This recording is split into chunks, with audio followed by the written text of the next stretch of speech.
He slid the envelope across the table like it was nothing. Like 12 years meant nothing. Like she meant nothing. The ballroom went quiet, 200 people holding their breath as Kang Taejin stood at the head of the table, straightened his jacket, and smiled at his wife on her 40th birthday. Not a warm smile, the kind of smile a man wears when he's already decided the outcome. Nia Whitmore looked down at the cream envelope. She didn't open it immediately. She already knew. A woman doesn't build an empire alongside a man for 12 years without learning to read the room, and this room was telling her everything. She opened it anyway. Divorce papers, signed dated, notarized. If you've ever been humiliated by someone you loved, truly loved, in front of everyone who mattered to you, then you already know what happened inside Nia's chest in that moment. And if you've never experienced that kind of betrayal, watch closely. Because what this woman did next will change how you think about strength for the rest of your life. Before we go further, if you're new here, subscribe to this channel right now and hit that notification bell. Stories like this one are exactly why we exist. And after you've watched, drop a comment below telling me what city or country you're watching from. I want to see how far this story travels now. Let's go back to that ballroom. The Arium Hotel's penthouse ballroom had been rented for the evening at a cost that most people wouldn't earn in 2 years. 40 stories above Manhattan, the windows ran floor to ceiling, and beyond the glass, the city glittered like something out of a dream.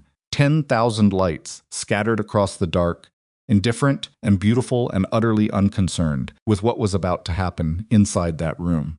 Nia had worn the dress Taejin gave her for their 10th anniversary. Navy silk, hand-sewn, fitted at the shoulders and falling clean to the floor. She'd chosen it deliberately, not out of sentiment, but because it was the most expensive thing he'd ever personally handed her, and she wanted him to watch her wearing it, while she dismantled every lie he'd spent 3 months constructing. She had known about the divorce papers for 6 weeks. She'd known about Min Chae for 3 months before that. She had said nothing. The table was seated with 117 guests. Executives, attorneys, senior partners from 3 law firms Kang Meridian Group retained, 2 city council members whose campaigns Taejun had quietly financed, relatives from both sides of the family, including Taejun's uncle from Seoul who had flown, in believing this was a genuine birthday celebration. Nia's closest friend, Dara Ose, sat near the far end of the table, and she was the only person in the room who understood what was actually about to happen. She had been part of the preparation for 11 weeks. She kept her face completely still. Song-ho, Taejun's father, sat at the corner of the table closest to the windows. He was 71 years old, built like a man who had spent his 40s doing work that didn't get discussed in polite company. And he had the kind of stillness that only comes from a life that has required it. He hadn't touched his food. He'd been watching his son for the past 40 minutes with an expression that nobody at the table could quite interpret. Taejun waited until the dessert plates were cleared. He stood, buttoned his jacket, and tapped a spoon against his champagne glass, a sound so ordinary it almost felt polite. "I want to say something," he said. The room settled. 200 eyes moved toward him. He reached into his inside jacket pocket and removed the envelope. He placed it on the table in front of Nia with one smooth motion, like a man laying down a poker hand he'd been waiting to show all evening. "Happy birthday, Nia." She looked at the envelope. She looked at him. He held her gaze with the particular confidence of someone who had rehearsed this moment, who had played it forward in his head 100 times, and had only ever imagined it going one way. He expected her jaw to tighten. He expected her eyes to fill. He had told Min Chae the night before that Nia would probably cry.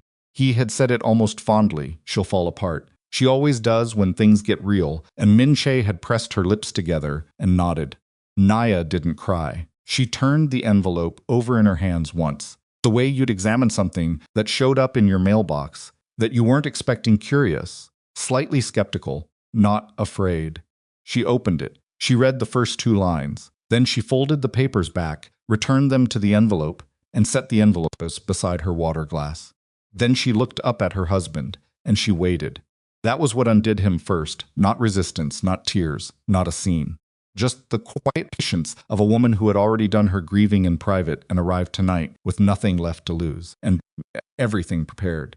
Taejun had expected to control the temperature of this moment. Her stillness stole that from him in the first 5 seconds. Picked up the microphone. This part he had prepared for. He'd written it out, actually.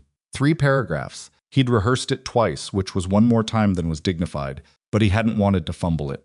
He spoke clearly, and with the measured cadence of someone who had learned, over 2 decades of difficult rooms, how to make cruelty sound reasonable.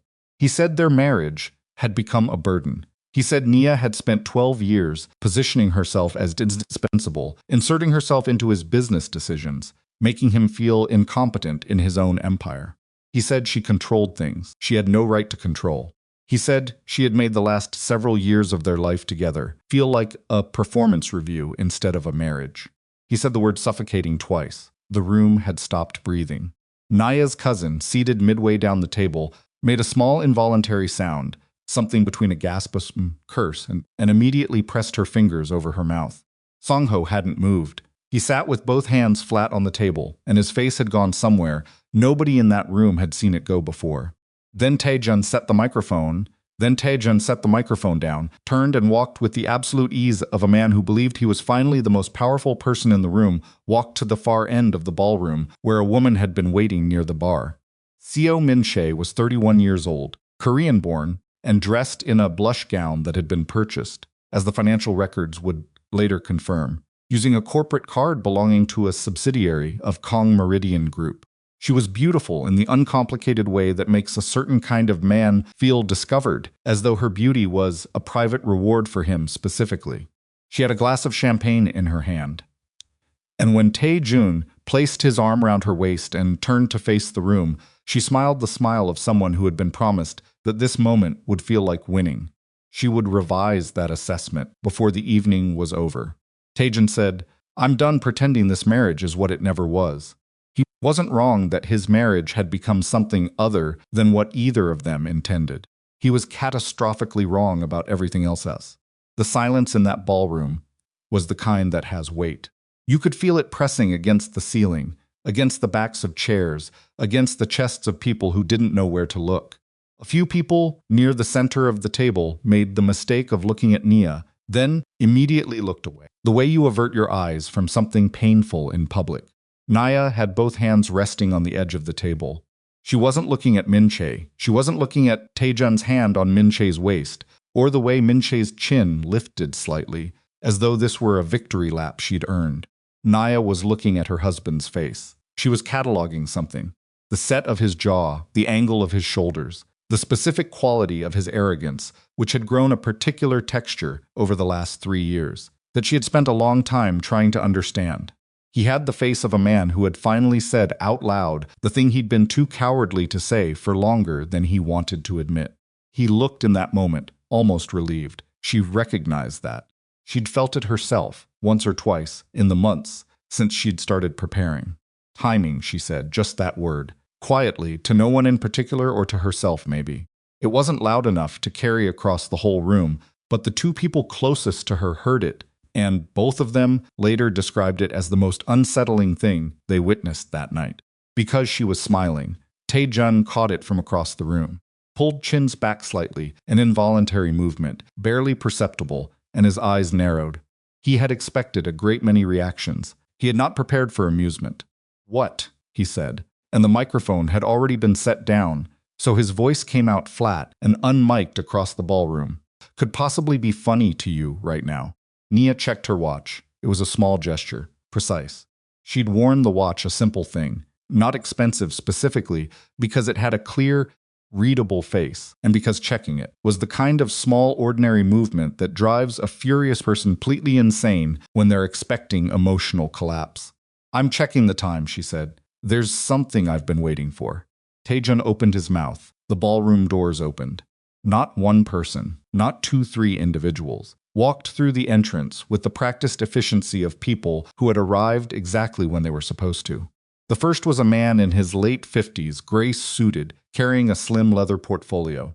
He was Theodore Marsh, a veteran corporate attorney with 30 years of experience in financial litigation, and he had been retained by Naya's trust 7 weeks earlier. The second was a woman named Dr. Keiko Tanaka, a forensic accountant whose firm had worked on 3 separate SEC investigations over the past decade. The third was a younger man, mid-30s, quiet, already setting up a portable projection system with the practiced speed of someone who had done this in high-pressure environments before. Naya rose from her chair. She smoothed the front of her navy dress, once not nervously, but with the simple deliberateness of someone preparing to do something that requires full attention, and she picked up the envelope with the divorce papers and tucked it under her arm. "He wanted the truth out in the open," she said to the room. Her voice was steady and clear and carried without effort. "I've spent 12 years keeping the truth quiet. Tonight, I think we can do it his way."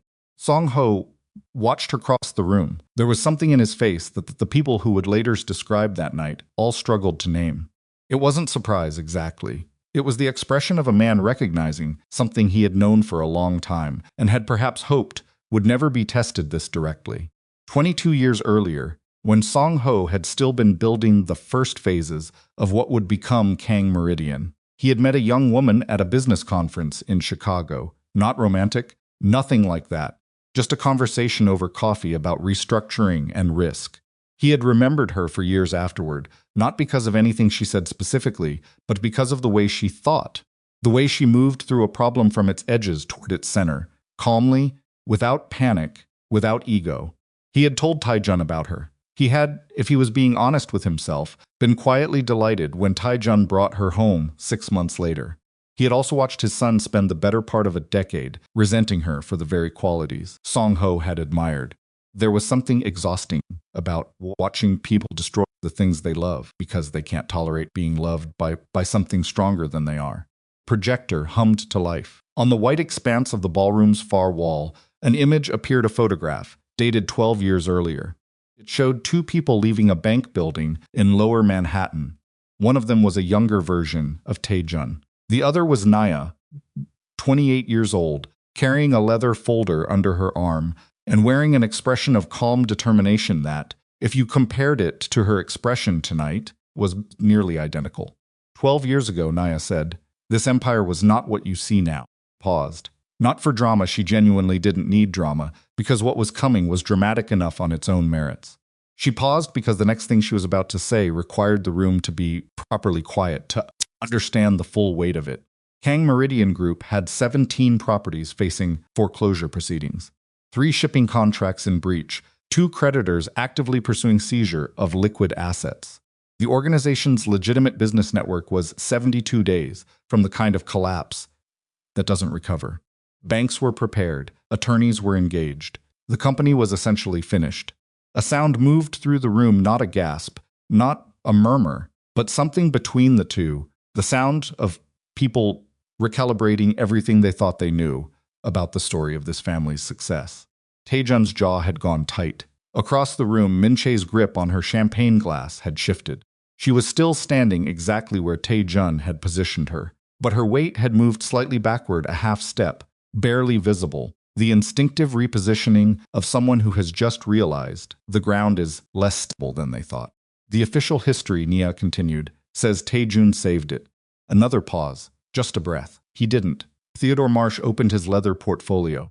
The forensic accountant, Dr. Tanaka, pulled up the first of what would prove to be an extensive series of financial documents on the projection screen: trust records, wire transfers, loan guarantee documents, creditor negotiation correspondence. Naya's father had died when she was 26. He had left her a family trust, not an obscene amount of money by Manhattan standards, but substantial. Enough that she had spent 2 years after his death planning what she would build with it. An architectural investment firm, something that would have her name on the door, something that was entirely hers. She had walked away from all of it. The record showed it in stark, unambiguous numbers. Millions transferred into Kang Meridian's accounts in 4 separate tranches over an 8-month period, each transfer structured carefully to avoid the appearance of a personal bailout.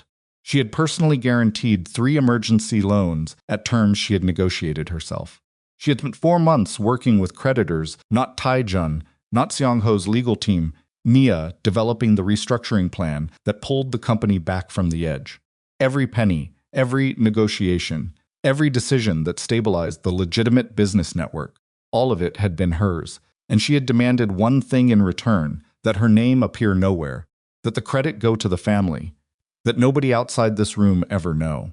Song Ho's voice broke the silence. He was still seated, but he had turned his body toward the room.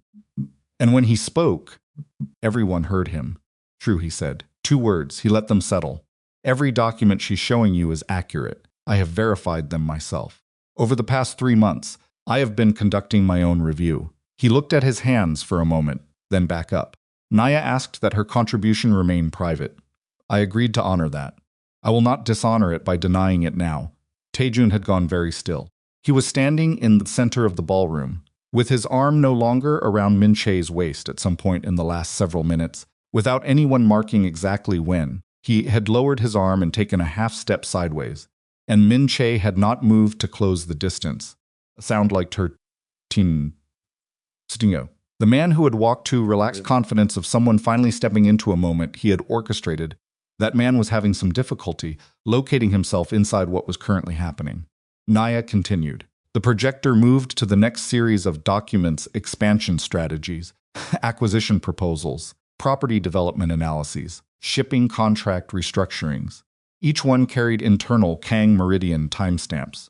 Each one could be traced through the metadata her digital security specialist had extracted to documents that had originated on Naya's personal systems before being refined and presented under Tae-jun's name. She hadn't done this to take credit. She had done it because she believed that a man who felt capable in his own organization would eventually become the leader the organization needed. She had been wrong about that, but that revelation would come later. Right now, what mattered was this. The room was looking at Taejun Kang and seeing, for the first time, not what he had built, but what had been built around him. And Taejun, who had spent 12 years standing in the light of an empire, was beginning to understand that the light had never actually belonged to him. Min Che set her champagne glass down on a nearby table. It was a small movement, quiet. But several people noticed it, including Dara, who had been watching Min Che's from across the room, with the focused attention of someone who knows exactly which moment is going to break a person and is waiting patiently for it to arrive. Min Che's face was doing something complicated. The confident architecture of her expression, the slight lift of the chin, the composed neutrality she had worn since the moment she'd stepped into this ballroom was beginning to show its seams. Not dramatically. Min Che was too composed for dramatic collapse, at least not yet.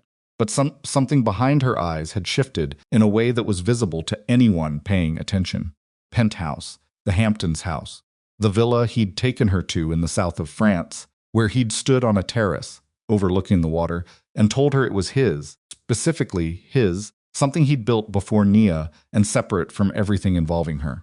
Naya's ownership records appeared on the screen. The Manhattan penthouse, the Hamptons estate, the villa in France. 3 other properties Taejun had used in the last 2 years as demonstrations of his personal wealth separate from the company. He had been careful always to use that word. All of them were held in Naya's family trust. All of them. Taejun had been showing another woman the house his wife owned. Min Che looked at Taejun. He was not looking at her. And Naya, who had not once looked directly at Min Che since the woman walked into this room, let the documents speak for themselves. Because she had understood from the beginning that Min Che wasn't her real problem. Taejun had manufactured a version of himself of wealthy, independent, powerful in his own right, free of obligation to anyone, and Min Che had fallen in love with that manufactured version. That wasn't something Naya could be angry about. You can't hold someone responsible for loving a lie they didn't know was a lie. What you can do is turn on the lights. There's one more thing, Nia said. Her voice hadn't changed pitch. It hadn't hardened or softened. It was the same clear, measured register she'd maintained since she rose from her chair. And that consistency, more than anything else she had done tonight, was what was making Taejun's chest feel like it was compressing. Because he knew her voice. He knew every shade of it. And the version she was using tonight was the one she used when she had already thought 3 steps past the thing she was currently saying. And those 3 steps led somewhere. She was fully prepared to go, and he absolutely was not. 3 months ago, Nia said, I stopped trying to save this marriage. Paused. And I started paying attention to what my husband was actually doing. The next document appeared on the screen. It was the first page of a surveillance log. 93 days. Every hotel reservation. Every private dinner. Every financial transfer. Every communication between Taejun and Min Che. that had crossed a digital channel that Nia's security specialist could access, which was, as it turned out, most of them, Katowns had been careless, in the specific way that men are careless when they believe their wives are too focused on preserving the marriage to investigate it. He had planned this birthday. The papers, the ballroom, the public humiliation, all of it had been coordinated. The messages on the screen made that plain. He had told Min-che in writing that he wanted witnesses. He had said he wanted it recorded. He had said he wanted Nia to break in front of everyone who mattered to him, so that the version of events that spread afterward, the version that explained why the marriage ended, would be the version he controlled. The room was very quiet. Taejun looked at the screen.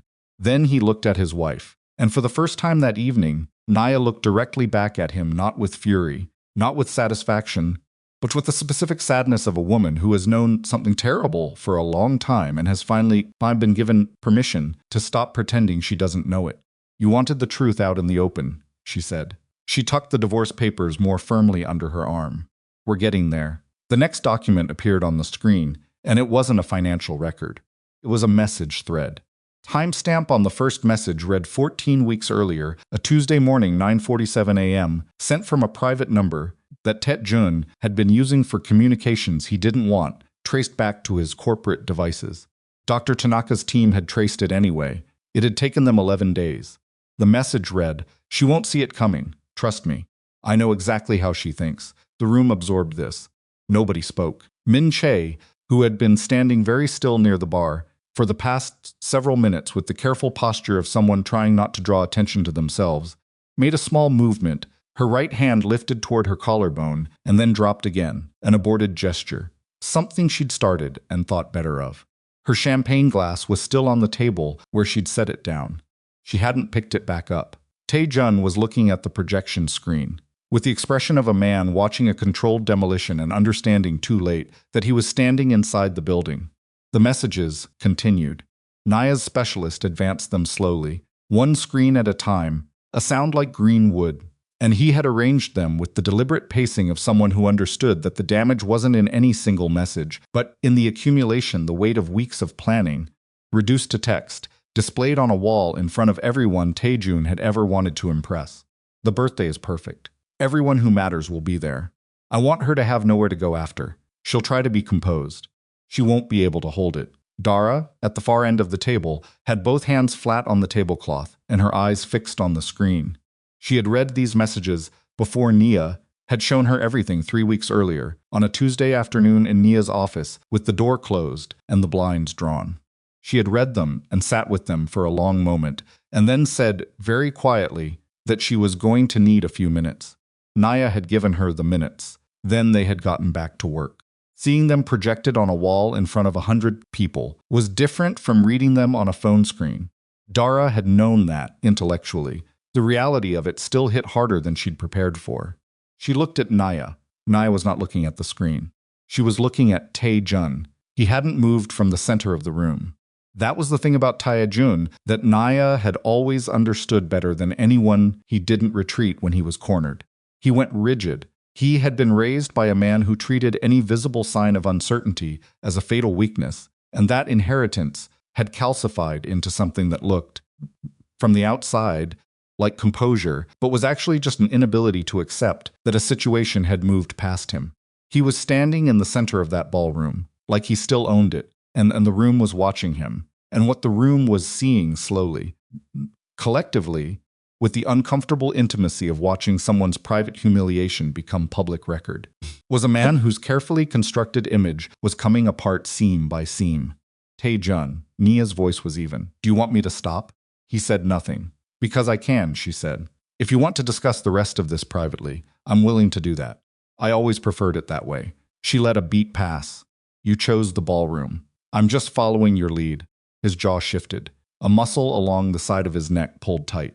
"Going," he said. It came out low and flat, the voice of a man who is committed to a position and will not leave it regardless of the cost. Nia nodded once. The financial records came next. Dr. Tanaka stepped forward and addressed the room directly, not theatrically, not with any visible enjoyment. in the manner of a professional presenting findings to a board, and she walked through the numbers with the patience and precision of someone who has spent decades translating complex financial data into language that ordinary people can understand and be appropriately disturbed by. Over the preceding 18 months, a series of transfers had moved through 3 subsidiary accounts within Kang Meridian Group's legitimate corporate network. The transfers were structured to fall below reporting thresholds. They had been approved using executive credentials. They had been routed through a vendor payment system that processed hundreds of transactions monthly, which made individual transfers difficult to isolate without specifically looking for them. Someone had specifically looked for them. The total figure appeared on the screen. It took a moment for the number to register with the room. Then it registered. Seong-ho, who had not moved from his chair by the window for the duration of this presentation, closed his eyes briefly, just for a second. Then he opened them again and looked at the tablecloth in front of him. The money had financed the relationship between Tae-jun and Seo Min-chae, luxury hotel suites in 4 cities, a vehicle registered to a holding company Min-chae didn't know existed, jewelry, private flights, a week-long vacation to a property Min-chae had believed was a friend's personal estate. Property appeared in the records. It was not a friend's estate. It was a short-term rental, paid for through a corporate entertainment account authorized by Tae-jun's credentials. Min-chae's face did something that was difficult to watch. It wasn't dramatic. She was too controlled for dramatic. But the quality of her stillness changed the difference between someone standing still because they've chosen to, and someone standing still because movement requires a decision they're not currently capable of making. She was looking at the projection screen, and she was doing the specific arithmetic that a person does when they have believed a version of their life and are being confronted in real time with the actual version.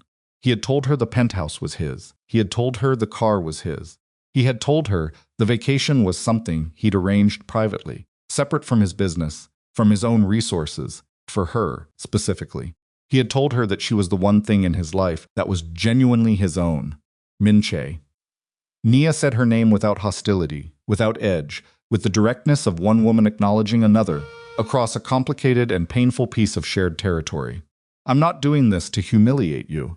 Min-chae looked at her. Expression was guarded and careful, and somewhere underneath those two things was something raw that she was working very hard to keep below the surface. "You didn't know," Nia said simply. "The records show what he told you versus what was real. Those are 2 different things, and only one of them is your responsibility." The room was very quiet. Tae-jun made a sound, not a word, not quite, more the sound a person when they intend to say something, and then realize midway through that there is nothing useful left to say. "Don't," Song-ho said. Everyone looked at him. He hadn't raised his voice. He said the word the way he said most things, flatly, without performance, with the economy of a man who had learned decades ago that volume was a tool of the weak and precision was the tool of everyone else. Tae-jun looked at his father. Something passed between them, not words, not even an expression exactly, but the specific and terrible communication that only happens between a parent and a child when the parent has reached the end of a very long patience and the child can see it. "Down," Song-ho said. "This is Tae-jun, just his name." That was all. Tae-jun's mouth closed. His shoulders dropped a fraction of an inch, barely visible, but visible to anyone who'd been watching him carefully, which by this point included most of the room. He didn't sit, but he stopped talking, which was what his father had actually wanted. Seong-ho looked at Nia. "Continue," he said. Theodore Marsh placed a new set of documents on the table, physical copies this time, distributed by 2 assistants who had been waiting near the entrance since Marsh arrived. The documents reached every seat at the table within 90 seconds. Most people picked them up immediately. A few didn't, and those were mostly the people who had already understood from the projected evidence where this presentation was heading and were trying to manage their response to it in advance. The document was a confidential acquisition file. It took Nia's attorney 1 minute and 40 seconds to explain what it contained, and he did so with the specific neutrality. A man who has spent his career presenting damaging information to rooms full of people who don't want to hear it, and has learned to treat the delivery as a technical problem rather than an emotional one. Kang Meridian Group had been in preliminary discussions with Baekjin Consortium, a rival business network with interests in commercial real estate, private logistics, and entertainment regarding a potential strategic partnership. These discussions were known to senior leadership and had been progressing normally through standard legal channels. Unknown to senior leadership, a parallel negotiation had been occurring. Someone with executive access to Kang Meridian's internal systems had transmitted proprietary corporate intelligence acquisition targets, financial projections, client relationship data, pending contract details to contacts within Baekjin. The intelligence was sufficient, if acted upon, to allow Baekjin to move against Kang Meridian's most valuable pending acquisitions before Kang Meridian could finalize them. The damage to the company, had it been acted upon in full, would have been catastrophic. The digital forensics appeared on the screen, access logs, transmission records, a sequence of file downloads that, individually, looked like routine executive activity and collectively formed a picture that was impossible to explain as anything other than deliberate. The credentials used belonged to Kang Tae-jun. The room's atmosphere changed. It had been tense before, uncomfortably, heavily tense, the specific tension of a gathering that has witnessed a private catastrophe made public. But this was different. This crossed a line from personal to something else, something that implicated not just a marriage or a man's character, but the livelihoods of everyone in that room who had a stake in the organization. 3 executives near the center of the table exchanged a look. It was brief and calibrated, and said, without words, that they had already known something was wrong, and had not known this specifically. Song-ho rose from his chair. He didn't do it quickly. He was 71, and the movement took a moment, and nobody in the room made any sound during those seconds. He straightened fully, pushed the chair back with one hand, and stood with the particular stillness of a man, gathering himself for something he has been postponing. He looked at his son. Tae-jun had gone pale. Not the pale of shock, exactly more the specific color that a person goes when they have been maintaining a lie for long enough that its exposure feels less like surprise and more like the removal of something that had been holding them up. Is it true, Seong-ho said. Not a question, really. The inflection was flat. He had already read the documents 3 days earlier, in the privacy of his own office, with his own attorney and his own forensic specialist, and he had sat with the knowledge for 72 hours before tonight. He was asking, because asking was the last procedural step before what came next. Sand. Because somewhere inside the worn machinery of a 71-year-old man who had spent 50 years building something from nothing and had intended for his son to carry it forward, there was a part of him that wanted to be wrong. Tae-jun said nothing for a long moment. Then he said, I was trying to... Yes or no, Song-ho said. The silence that followed was 11 seconds long. Dara counted. She told Naya about it later. The specific weight of those 11 seconds, the way the room seemed to compact around them. Yes, Tae-jun said. Something shifted in Song-ho's face. Not rage would have been easier to witness. It was something older and quieter and significantly worse than rage. It was the expression of a man who has been carrying a hope for a long time and has just set it down permanently. He reached inside his jacket. He removed a sealed document, not the legal kind, not a corporate filing, a personal document in a plain envelope with Tae-jun's name written on the outside in Song-ho's handwriting. He placed it on the table between them. I began my investigation 10 weeks ago, he said. I had hoped to be wrong. I was not wrong. Tae-jun stared at the envelope. What is that? The decision of senior leadership, Song-ho said, reached before tonight, confirmed by tonight. The quality of Tae-jun's stillness changed. Something moved behind his eyes, not fear exactly, but the specific recognition that a situation has escalated past the point where his particular tools are useful. He had spent his adult life navigating difficult rooms with charm, with authority, with the particular confidence of a man who has always had resources he could deploy. This room had been stripped of everything he knew how to use. You can't make a decision like that without a board vote, Tae-jun said. The board met on Thursday, Song-ho said. You weren't informed because the review concerned you specifically. Tae-jun's mouth opened. Closed, there are protocols. The protocols were followed. Theodore Marsh oversaw the process. Song-ho nodded at the attorney, who nodded back with the quiet confirmation of a man who has nothing to prove. Everything was done correctly. You set this up, Tae-jun said. His voice had changed. The controlled flatness was breaking down, the edges of something raw and more panicked pushing through. He looked at Nia. You set this up with him. You went to my father behind my back, and I went to nobody, Nia said. Your father conducted his own investigation independently. I conducted mine. We compared findings 3 days ago. You're working together. We both arrived at the same facts, Nia said. Facts tend to do that. Taejun turned fully to face his father. And now the controlled facade had come apart enough that the room could see what was underneath, not the powerful executive, not the mafia boss whose name commanded fear in 3 industries, but something younger and less finished and fundamentally frightened. Everything I did, he said. I did because I was trying to prove something. Song-ho waited. Every time there was a problem, everyone looked at her. The pronoun landed without a gesture toward Nia. He couldn't make himself look at her in that moment. Every time something went wrong, Nia fixed it. Every time I made a call, someone second-guessed it, and then Nia would come in and smooth it over, and everyone would... He stopped. He pressed his lips together and breathed through his nose.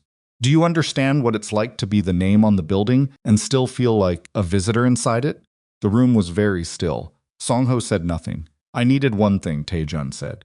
One deal. One acquisition that was mine completely, that nobody could trace back to her strategy or her money or her... So you sold our intelligence to a rival, Song-ho said. I was going to use the payout to fund the acquisition independently. I was going to prove you were going to destroy what she built, Seong-ho said, to prove that you built it. The sentence landed like something physical. Taejun's face went through several things in rapid succession, the specific micro-expressions of a man hearing a truth about himself that he has never allowed himself to articulate and discovering that articulated, it sounds significantly worse than it felt from the inside. It is exactly that, Seong-ho said. An executive near the window, Park Hyun-soo, who had been with Kang Meridian for 19 years and worked alongside both Song-ho and Taejun through 3 separate industry crises, pushed his chair back from the table. He stood up. He looked at Nia. I want it on record, he said, to the room rather than to any single person, that the intelligence leak affected the Daejin acquisition. We lost the bid. 43 million in projected revenue over 5 years. He paused. I had assumed the loss was a market failure. I am now revising that assumption. A second executive stood, then a third, not in protest, not in declaration. They were standing the way people when they are indicating, without words, that they have chosen a side. A sound like have chosen, and the side they have chosen is the one they should have been standing behind for considerably longer than they have. Taejun looked at the executives. He looked at the projection screen, which still held the digital forensics of his own betrayal. He looked at his father. He looked at Nia. She was standing with the divorce papers under her arm and her hands at her sides, and the specific composure of a woman who has spent 3 months preparing to be in this room and finds, now that she's actually in it, that it is somehow both harder and easier than she anticipated. Harder, because she had loved this man for 12 years, and there are pieces of a 12-year love that don't disappear cleanly, regardless of what the man does with them. Easier because she is no longer carrying the secret alone. And the weight of a secret she has found is significantly heavier than the weight of the truth. Taejun, his father's voice had gone quiet. Not soft. Song-ho's voice was never soft. But the anger had moved through him and come out the other side as something more final and considerably more devastating. The organization you tried to sell was not only mine. It was built by people who trusted this name, who worked under this name. Employees, partners, clients. People who have nothing to do with your marriage or your pride or whatever it is you needed to prove. Taejun said nothing. You understand that, Song-ho said. Tell me you understand that. A long moment. I understand it, Taejun said. His voice was very flat. Song-ho picked up the sealed document from the table. He opened it.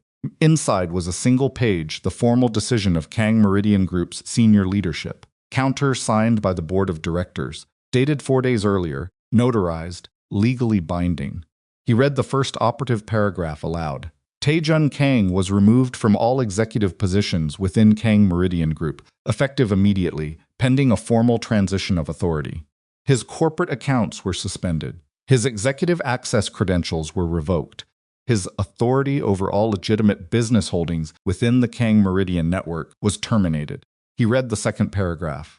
Pending the completion of a permanent restructuring plan, which the board had authorized to take no longer than 90 days. Interim executive authority over Kang Meridian Group, all legitimate operations, all corporate governance, all strategic decisions was vested in a single individual, effective immediately upon execution of this document. Seong-so set the document on the table. He looked at his son for a long moment. Then he looked at Nia. The board's choice, he said, was unanimous. He said her name. The room went absolutely still. Taejun turned to look at his father with an expression that contained, in equal and completely unresolvable measure, disbelief and something that had no clean name, the specific devastation of a man who has just heard his father, publicly, in front of every person who matters in both their lives, choose someone else to carry the name forward. Min-chae was no longer looking at the projection screen, or at Taejun, or at anything in the room with any particular focus. She was looking at her own hands. And in the far corner of the ballroom, near the window, where the city lights burned 40 stories below, Dara finally exhaled a long, slow breath she had been holding in some form since the night began, and she looked at her oldest friends standing in the center of that room, holding those divorce papers, hearing her name said out loud, in a way it had never been said in 12 years of being behind every decision that kept this empire standing. The room was waiting. Naya had not yet responded. She stood with the document in front of her, and the weight of the room on her shoulders, and the knowledge that what happened in the next 30 seconds would define, for everyone present, exactly who she was, and what this night had actually been about, whether it was revenge, or something harder and less satisfying and significantly more honest than revenge. She looked at Song-ho. She looked at the executives who were standing. She looked, finally, at Taejun, and this look was different from every other look she had given him tonight, different from the composed assessment she'd held all evening, because this one had grief in it, plain and unguarded for just a second, the grief of someone who is finally allowing themselves to fully register the size of what has been lost. And then she pulled it back, not hidden, just contained, the way you contain something painful when there is still work left to do. She reached out and picked up the document. She read it. The room waited. She set it back on the table, smoothed the front of her dress once, and looked at the room, not at any individual face, but at the room as a whole, the way someone looks at something they are about to take full responsibility for. There are conditions, she said. Song-ho nodded. He had expected this. The restructuring plan takes 60 days, not 90. The employee compensation review happens in the first 30. She looked at Park Hyun-soo. I want a full audit of the Daejeon acquisition loss. The intelligence breach caused it. The affected parties are compensated from executive reserve funds, not operational budgets. Park Hyun-soo said agreed. She looked back at Sung-ho. And I want it understood by everyone in this room that I am doing this for the organization and the people who work in it. Not for the name, not for what it represents, for the people. Song-ho said, understood. She picked up the document. She signed it. Taejun watched his wife sign control of the organization that carried his family's name in the ballroom where he had planned to watch her fall apart, and the expression on his face in that moment was the specific expression of a man who has just understood, with absolute and devastating clarity, the precise nature of the mistake he has spent the last several years making, and who has understood it too late, and who knows he has understood it too late, and for whom that knowledge is going to be considerably harder to live with than anything that happened to him tonight. Min-chae picked up her clutch from the bar. She looked at Taejun once, not with anger, not with accusation, seltz. Just with the exhausted and slightly disoriented expression of someone who has spent the last hour discovering that the story they were living in was a different story than the one they thought they were living in. She said, quietly, to no one in particular, I didn't know. Nobody disputed it. She walked toward the ballroom doors. Tadzin didn't move to stop her. And across the room, Theodore Marsh was already preparing the next set of documents, the formal transfer of access credentials, the account suspensions, the credential revocations, because the legal machinery of what Nia had just signed required immediate action, a sound like green wood splitting, and the attorney had been ready for immediate action since he'd walked through those ballroom doors 40 minutes ago with a portable projector and a leather portfolio, and the professional calm of a man who has spent 3 decades doing difficult work in rooms full of people who are not prepared for how difficult the work is going to be. The ballroom had been rearranged by this point, not physically, but in every other sense. The people who had arrived tonight as guests of Kang Taejun's birthday celebration for his wife were leaving as witnesses to something considerably more significant, and the story they carried out of that room would travel faster and further than any of them anticipated. Because stories, like this one stories about power and loyalty and what a person sacrifices in private and what a room full of witnesses eventually discovers, have a particular velocity. Taejun was still standing in the center of the room. He had not moved. The executive badge clipped to his jacket, a simple thing, matte black. The Kang Meridian logo embossed in the corner caught the light from the projector and threw a small reflection against the far wall. Two of Marsh's associates approached him. They didn't touch him. They didn't need to. They simply stood at a respectful distance and waited, the way that professional people wait when they are performing a function that is unpleasant for everyone involved. And the most dignified approach is to give the person on the receiving end the time to reach the inevitable conclusion themselves. Taejun looked at the badge. He looked at his father, who was now seated again, looking out the window at the city 40 stories below, with the expression of a man doing the private arithmetic of everything he has lost and everything he should have done differently and how many years he has left to. Determine which of those two categories matters more.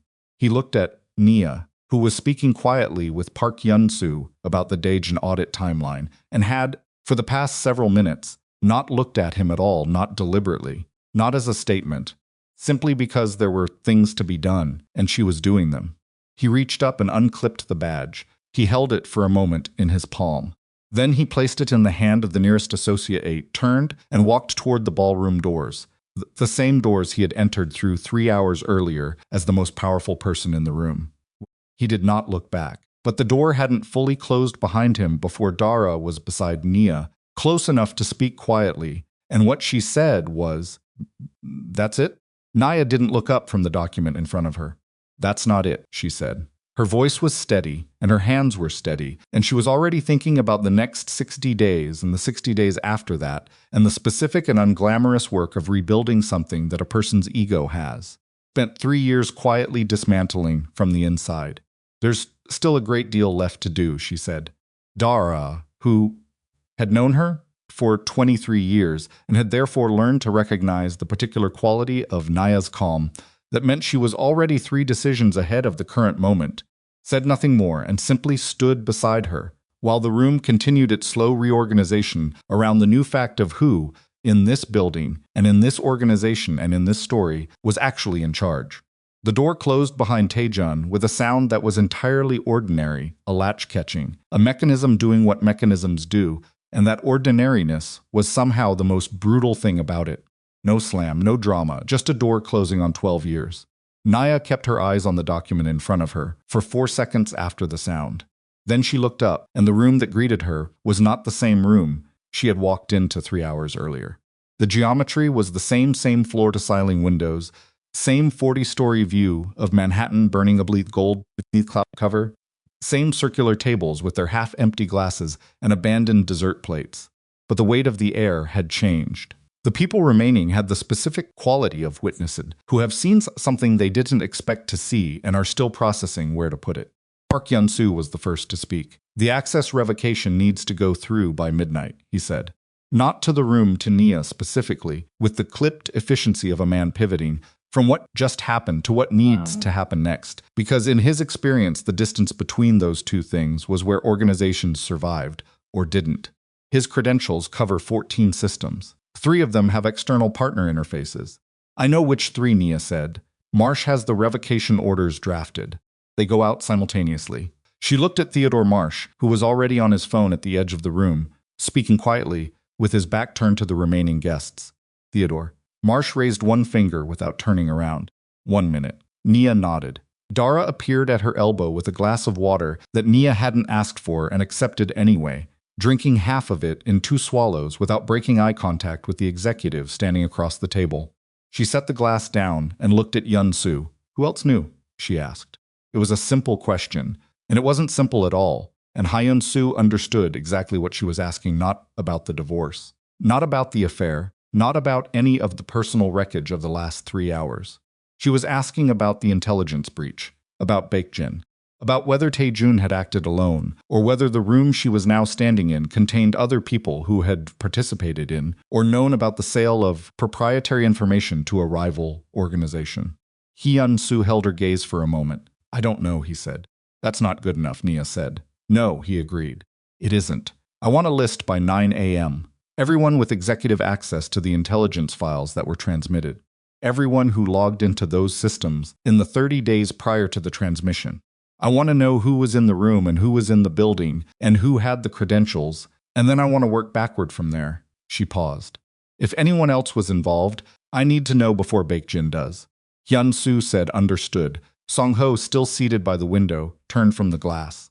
He had been quiet since reading the board decision aloud, a different kind of quiet than his earlier stillness, the quiet of a man who has expended something significant and is sitting with the cost of it.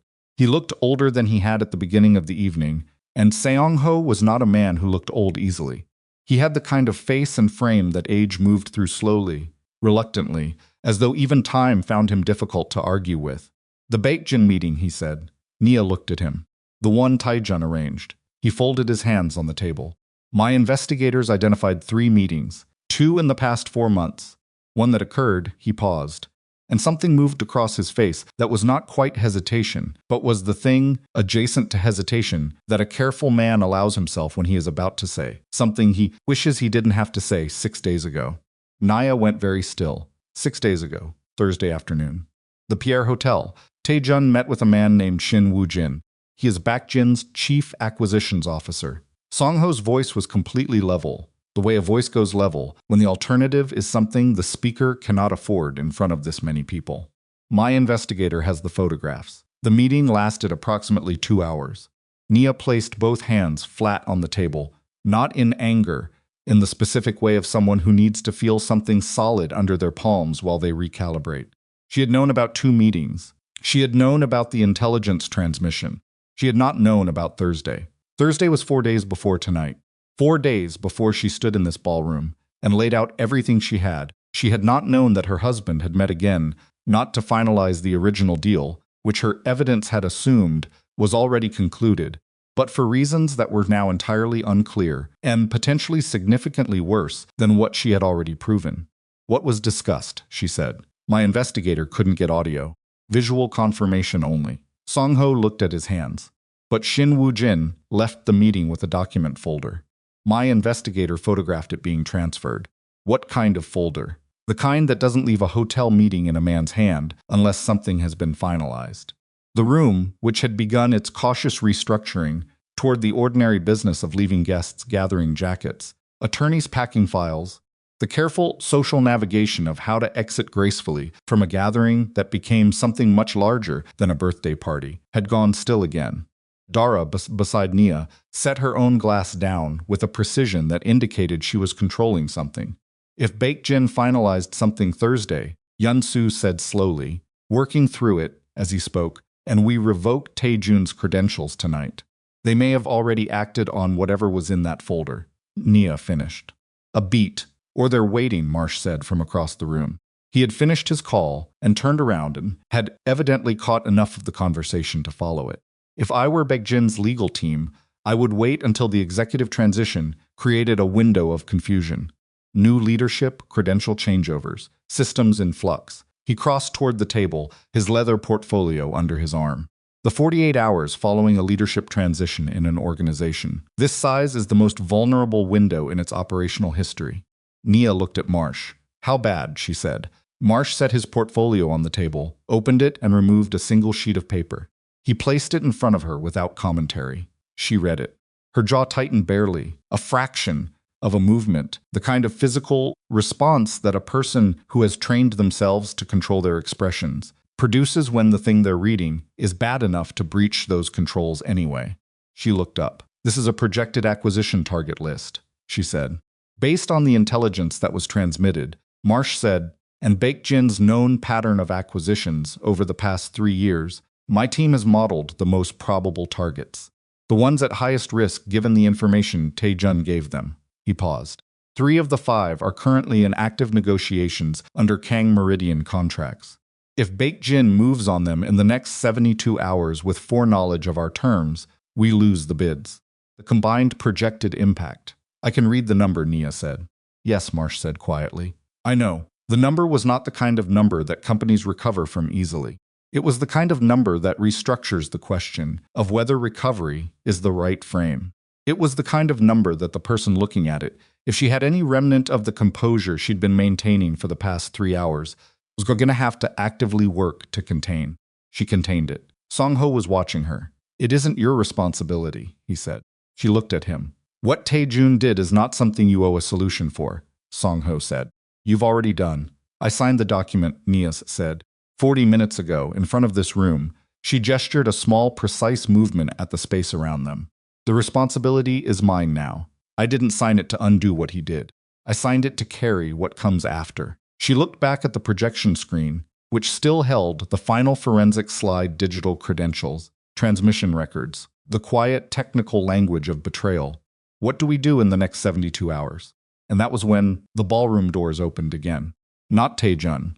The thought crossed several faces simultaneously, the specific micro-adjustment of people who, upon hearing a door open, looked toward it with the unconscious anticipation of a return. But it wasn't Tae-jun.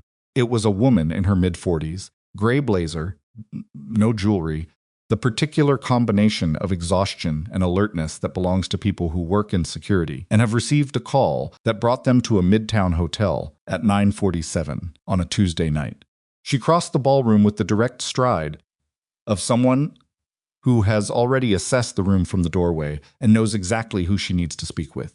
She stopped beside Nia. "Ms. Whitmore," she said. "I'm Choi Ji-yeon. I run internal security review for Kang Meridian. Mr. Marsh retained my team 4 weeks ago." Nia looked at Marsh. "She's been running parallel to the forensics," Marsh said. "I didn't want to introduce her until the board decision was executed." "Why not?" Nia said. "Because what she found," Marsh said carefully, "required the board decision to be final before it became relevant." Nia looked at Ji-yeon.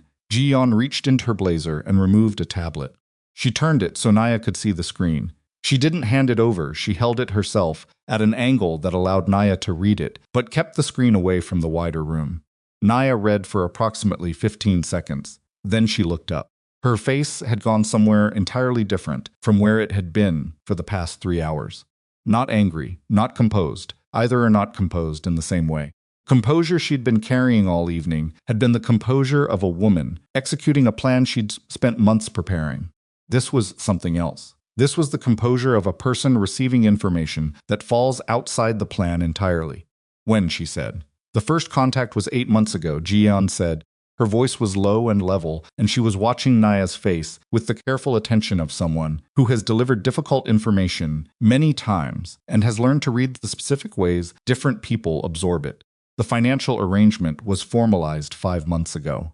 Nia said nothing. She was the secondary source, Ji-yeon said, not the initiator. The forensics are clear on that. But she was aware of what was being transmitted, and she confirmed the accuracy of 2 of the 5 intelligence files from her own access. The pronoun landed in the room like something dropped from a height. Dara went absolutely rigid. She had been standing close enough to see the tablet screen, but at the wrong angle to read it, and she looked at Nia's face and read everything she needed to know from what was happening there. And she said, in a voice that was very quiet and very controlled, "Who?" Nia didn't answer immediately. She looked at Ji-yeon for a moment. Something passed between them, a confirmation, a permission. The specific exchange of 2 women in a difficult room deciding how the next 30 seconds will be managed. Then Nia looked at the table, at the seating arrangement. The place setting, halfway down the left side of the table. A sound like green wood splitting, where a chair had been occupied all evening by a person who had been in Nia's professional life for 7 years, who had been her secondary liaison within Kang Meridian's corporate structure, who had access to the operational files that required corroboration, who had, on at least 2 occasions in the past 18 months, been in the same room as Tae-jun for meetings that Nia had declined to attend because she had trusted her liaison to represent her interests. The chair was empty. It had been empty, Nia realized, for approximately 40 minutes, since shortly after Tae-jun walked out. "Where is she?" Nia said. Ji-yeon said, "We don't know yet." The weight of that answer, 3 words, each one worse than the one before it pressed down on the room. Dara made a sound that was not a word. She pressed her hand over her mouth and looked at Nia with an expression that was pure, unguarded devastation, because Dara knew who the empty chair belonged to, and she knew what it meant that the chair was empty. and she knew what 7 years of professional trust looked like when it was deconstructed into the clinical language of secondary sourcing and financial arrangements and confirmed intelligence files. Nyase stood with the tablet in front of her, and the room reorganizing itself once again around a new and significantly worse fact. And she did the thing she had trained herself to do across 12 years of difficult rooms and complicated truths she breathed. A single breath, slow and deliberate, in through the nose and out through the mouth, the way you breathe when you are managing the distance between what feel you fall and what you are able to do. She confirmed 2 files. Nia said yes. Which 2? Ji-yeon told her. Nia closed her eyes for exactly 2 seconds.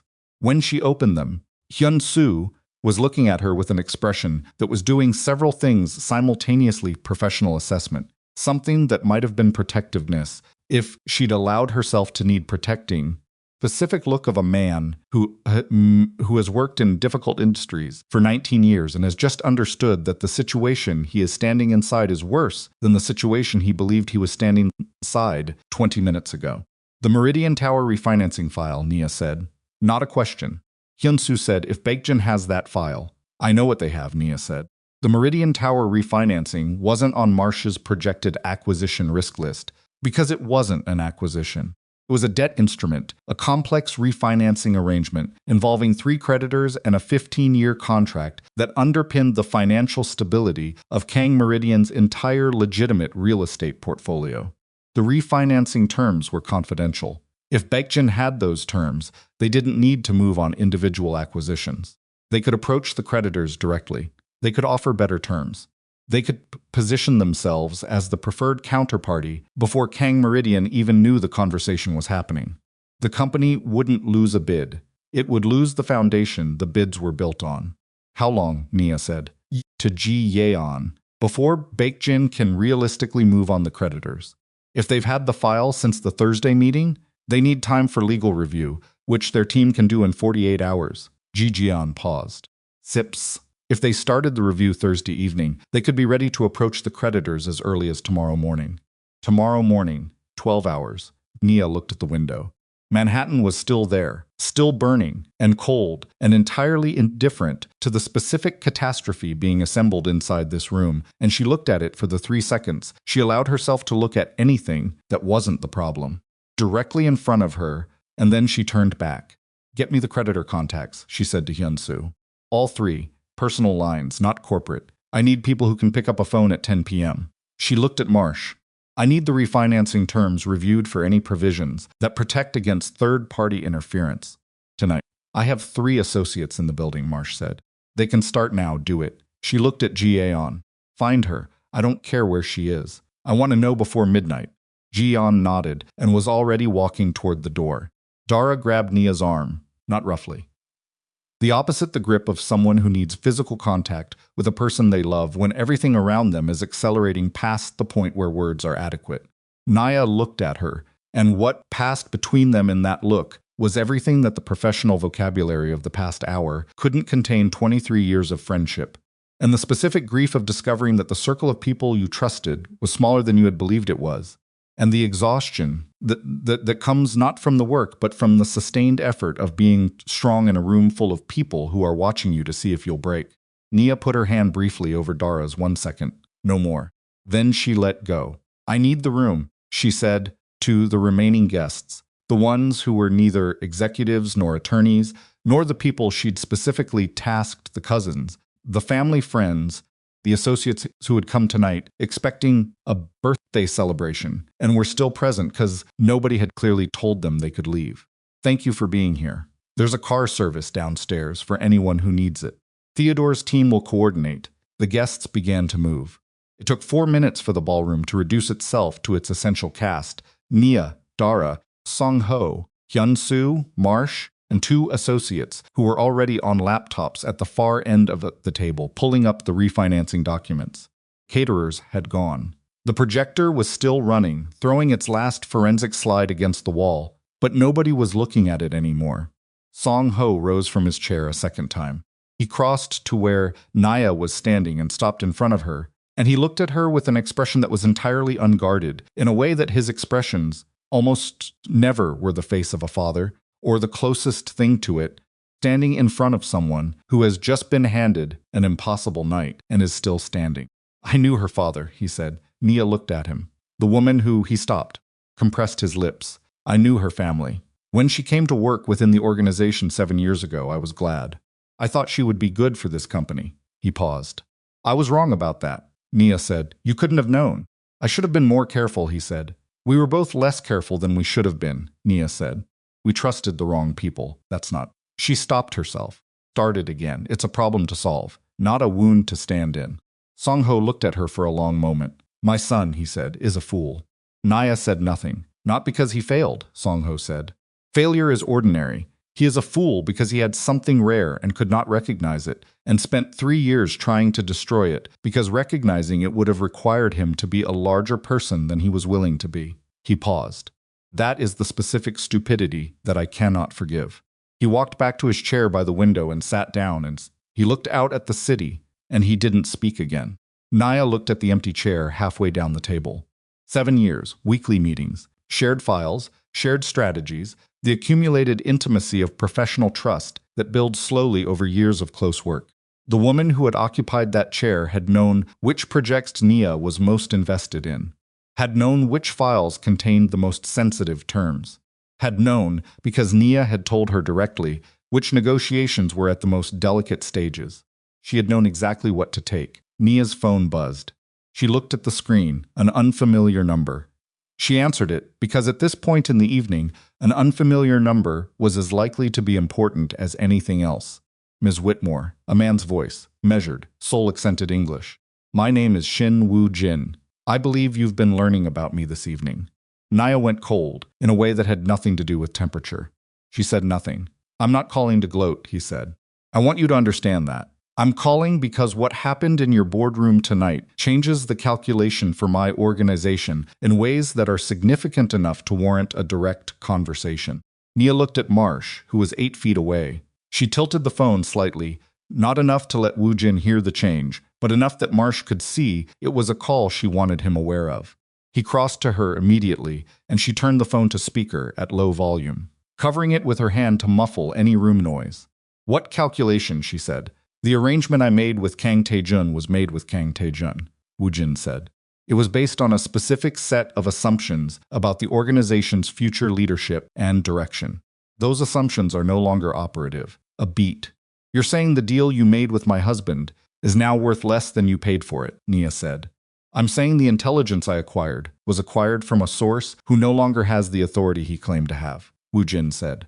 Which creates a legal complexity my organization would prefer to resolve quietly, rather than through channels that would require both of us to explain our respective positions to people neither of us wants involved. Nia understood what he was offering. He had purchased stolen intelligence from a man who was now stripped of authority. The legality of what he'd done was, at minimum, complicated. He had arranged the meeting on Thursday 4 days ago, apparently, to finalize something, and he was now calling her at 10 o'clock on a Tuesday night to offer a renegotiation, which meant he was not as confident as the Thursday meeting suggested, which meant something about tonight's events, either the speed of the board decision or the scope of what had been publicly revealed had landed in his calculations differently than he'd anticipated. What are you proposing? She said. A meeting, he said. Tomorrow morning, neutral location. You and I, without attorneys, without documentation, before either organization makes any move that can't be undone. Marsh was shaking his head slowly, not urgently. Marsh didn't do urgency, but with the deliberate clarity of a man who wants to make sure he is understood. Nia looked at him. He mouthed, "Do not agree to anything." She looked back at the window. "I'll need to consider that," she said. "Of course," Woo-jin said. "I would be concerned if you didn't. I'll expect to hear from you by 8 a.m. A pause. Miss Whitmore, I want to be clear about one thing. My organization has no interest in destroying Kang Meridian. We are interested in acquiring assets at reasonable terms. What Tae-jun offered us was a shortcut. Shortcuts, in my experience, create the kind of complications I am currently dealing with." Another pause. "I believe we may find that a straightforward transaction is better for everyone than the alternative." Call ended. Nia held the phone for a moment. Then she set it face down on the table and looked at Marsh. "He's scared," she said. "Possibly," Marsh said. "Or he's managing me," she said. Also possible, Marsh said. Both can be true. Dara, who had been standing 4 feet away and had heard the entire call at the phone's low volume, said, Do you trust him? Naya picked up her phone. I trust that he made a deal with a man who no longer runs this company, she said. And that means the leverage is different than it was yesterday. She looked at Marsh. I want a complete legal analysis of what he can and cannot do with that intelligence, given the change in executive authority. Tonight. I'll start now, Marsh said. And I want to know, Naya said, very quietly, where she is. The room understood who she meant. Ji-yeon had been gone for 11 minutes.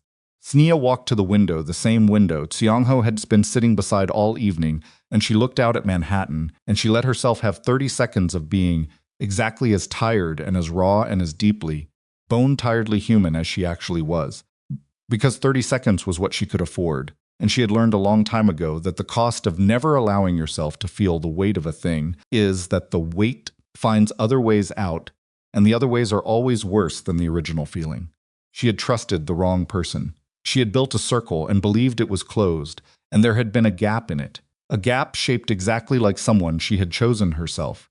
And through that gap had passed the information that was now the most dangerous thing in the room. Not the divorce papers, not the board decision, not even Baekjin's call, but the knowledge that the breach had been possible because she had not been careful enough about who she let inside. 29 seconds, she turned back to the room. All right, she said. Her voice was steady. Here's what we do. And she began to lay it out, the creditor calls, the legal review, the Baekjin question, the missing woman. The next 12 hours, with the methodical precision of someone who has decided that the only useful response to discovering the floor is less solid than you believed, is to build a better floor. And build it tonight. Because tomorrow morning at 8 a.m., a man named Shin Woo-jin was going to be waiting for her answer, and she intended to give him one that he had not prepared for. But first, Marsh's phone rang. He answered it, listened for approximately 8 seconds, and looked at Naya with an expression she had not seen on his face in 7 weeks of working together, not alarm exactly, because Marsh was constitutionally allergic to alarm. Splitting. But the thing that lived in the same neighborhood as alarm in the face of a man who has just received information that changes the shape of the problem he is currently solving. Ji-yeon's team found her, he said. Nia waited. She wasn't running, Marsh said. She's downstairs, a beat. She's been downstairs since Taejun left, he said. Apparently she's been waiting. The specific silence that followed was different from every other silence the ballroom had produced that night, because this one had a question in it that Nia couldn't answer yet, whether the woman waiting downstairs was there, because she intended to explain herself, or because she intended to do something that Nia, in all her planning, across all her 93 days of preparation, had not anticipated and could not yet name. She was in the hotel's small business lounge, on the 38th floor 2 levels below the ballrooms, accessible by a private elevator that required a keycard Naya had issued her 3 years ago. Keycard still worked. That was the first thing Naya noted when Ji-yeon told her, standing in the lobby outside the business lounge with her hand flat against the door, that the woman inside had used her access credentials to enter the room approximately 45 minutes ago and had been sitting there since, alone, with the lights on and the door unlocked and her phone face up on the table in front of her. Her name was Lauren Yates. She was 43 years old, a financial strategist with an MBA from Wharton and 7 years inside Kang Meridian's corporate structure. And for 5 of those 7 years, she had been Nia's primary internal liaison.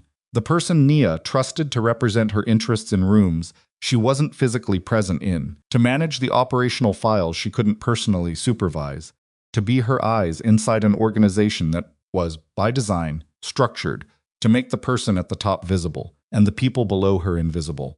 Lauren had used that invisibility with precision. Naya stood outside the business lounge door for exactly 3 seconds, long enough to breathe, long enough to decide what she was walking in as not a betrayed colleague, not a wounded principal, but the person who now ran this company doing what that person was required to do. Opened the door. Lauren was seated at the central conference table, both hands around a coffee cup that had long gone cold. She was still in the dress she'd worn to the birthday celebration, a dark green sheath, professional and understated, the kind of dress that disappears into a formal gathering without drawing attention, which was Naya realized now, with the specific clarity of retrospect, very much Lauren's operational style. The overhead lights were fully up. She hadn't tried to make the room feel smaller or more private. She had simply sat down and waited. She looked up when Nia entered. She didn't say anything immediately. She watched Nia cross the room and pull out the chair directly across from her and sit down. And she watched Ji-Yun take a position near the door, without sitting. A sound beans, and she registered all of this with the stillness of someone who has been sitting with a very difficult thing for long enough that the arrival of the moment she's been waiting for brings something closer to relief than to fear. Naya folded her hands on the table. "You waited," she said. Lauren looked at her hands. Cold coffee cup. Back at Nia. "Because running was the one thing I was certain I couldn't do," she said. "I've been sitting here for 45 minutes trying to find another option, and I couldn't find one." Naya said nothing. "I was going to leave," Lauren said. "When Tae-jun walked out, I thought, there's the door. The room's going to be chaos for 10 minutes. Nobody's watching the exits." She pressed her lips together. "I stood up and I got as far as the hallway. I came back down here and sat down." "Why?" Nia said again. Lauren looked at her directly. "Because I've worked for you for 7 years and I know exactly what you would have done if the situation was reversed." She paused. "You would have stayed." The room was very quiet. Somewhere outside the window, 38 floors below, Manhattan continued its indifferent Tuesday night cabs and rain and the compressed roar of a city that has absorbed 10,000 private catastrophes and never broken stride. Up here, the silence had a texture. Nia said, "Tell me when it started." Lauren exhaled slowly. 8 months ago. Tae-jun called me directly, not through you, not through any of the normal channels. Personal cell. He said he needed a strategic opinion on a potential acquisition he was developing independently. He said he wanted perspectives from inside the organization that weren't filtered through the executive review process. She paused. He made it sound reasonable. He made a lot of things sound reasonable. "What did he offer you?" "A beat, a position," Lauren said. "Chief Strategy Officer, full executive title. His personal appointment, independent of the board review process. Effective upon completion of the..." She stopped. "Upon completion of the arrangement with Baekjin." Naya absorbed this. "He told you the Baekjin arrangement would succeed," she said.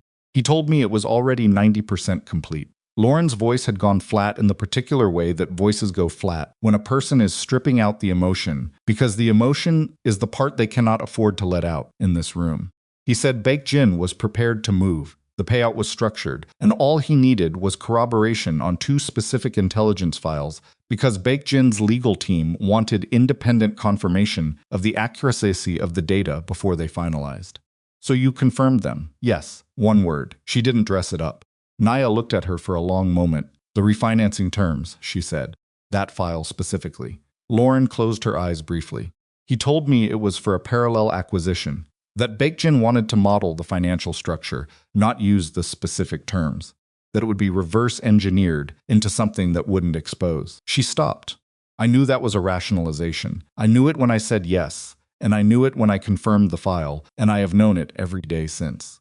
"Then why?" Nia said. Lauren looked at her, and what was in her face was not a simple thing. There were several layers visible. In sequence, the professional composure that was crumbling at the edges, and underneath it something older and rawer and considerably more human than anything the evening had produced so far. "Because I've watched you run this organization from the background for 7 years," she said. "I've seen what you built. I've seen how it works. And I've watched every executive in this company get credit for strategies you developed, get visibility for initiatives you designed, get promoted into positions that existed because of frameworks you created." Her voice tightened. "You never asked for anything back. You never pushed for recognition. You were so committed to being indispensable and invisible that everyone got to move up except you." Naya said nothing. "And he told me," Lauren said, "that after the arrangement was complete, after the transition, things were going to change. That the people who'd been carrying the weight without recognition, that was going to change." Her jaw tightened. I wanted to believe it. I needed to believe something was going to change. Because I was... She stopped. "You were tired," Nia said. Lauren's eyes went bright for exactly 1 second. She blinked it back. "I was tired," she said.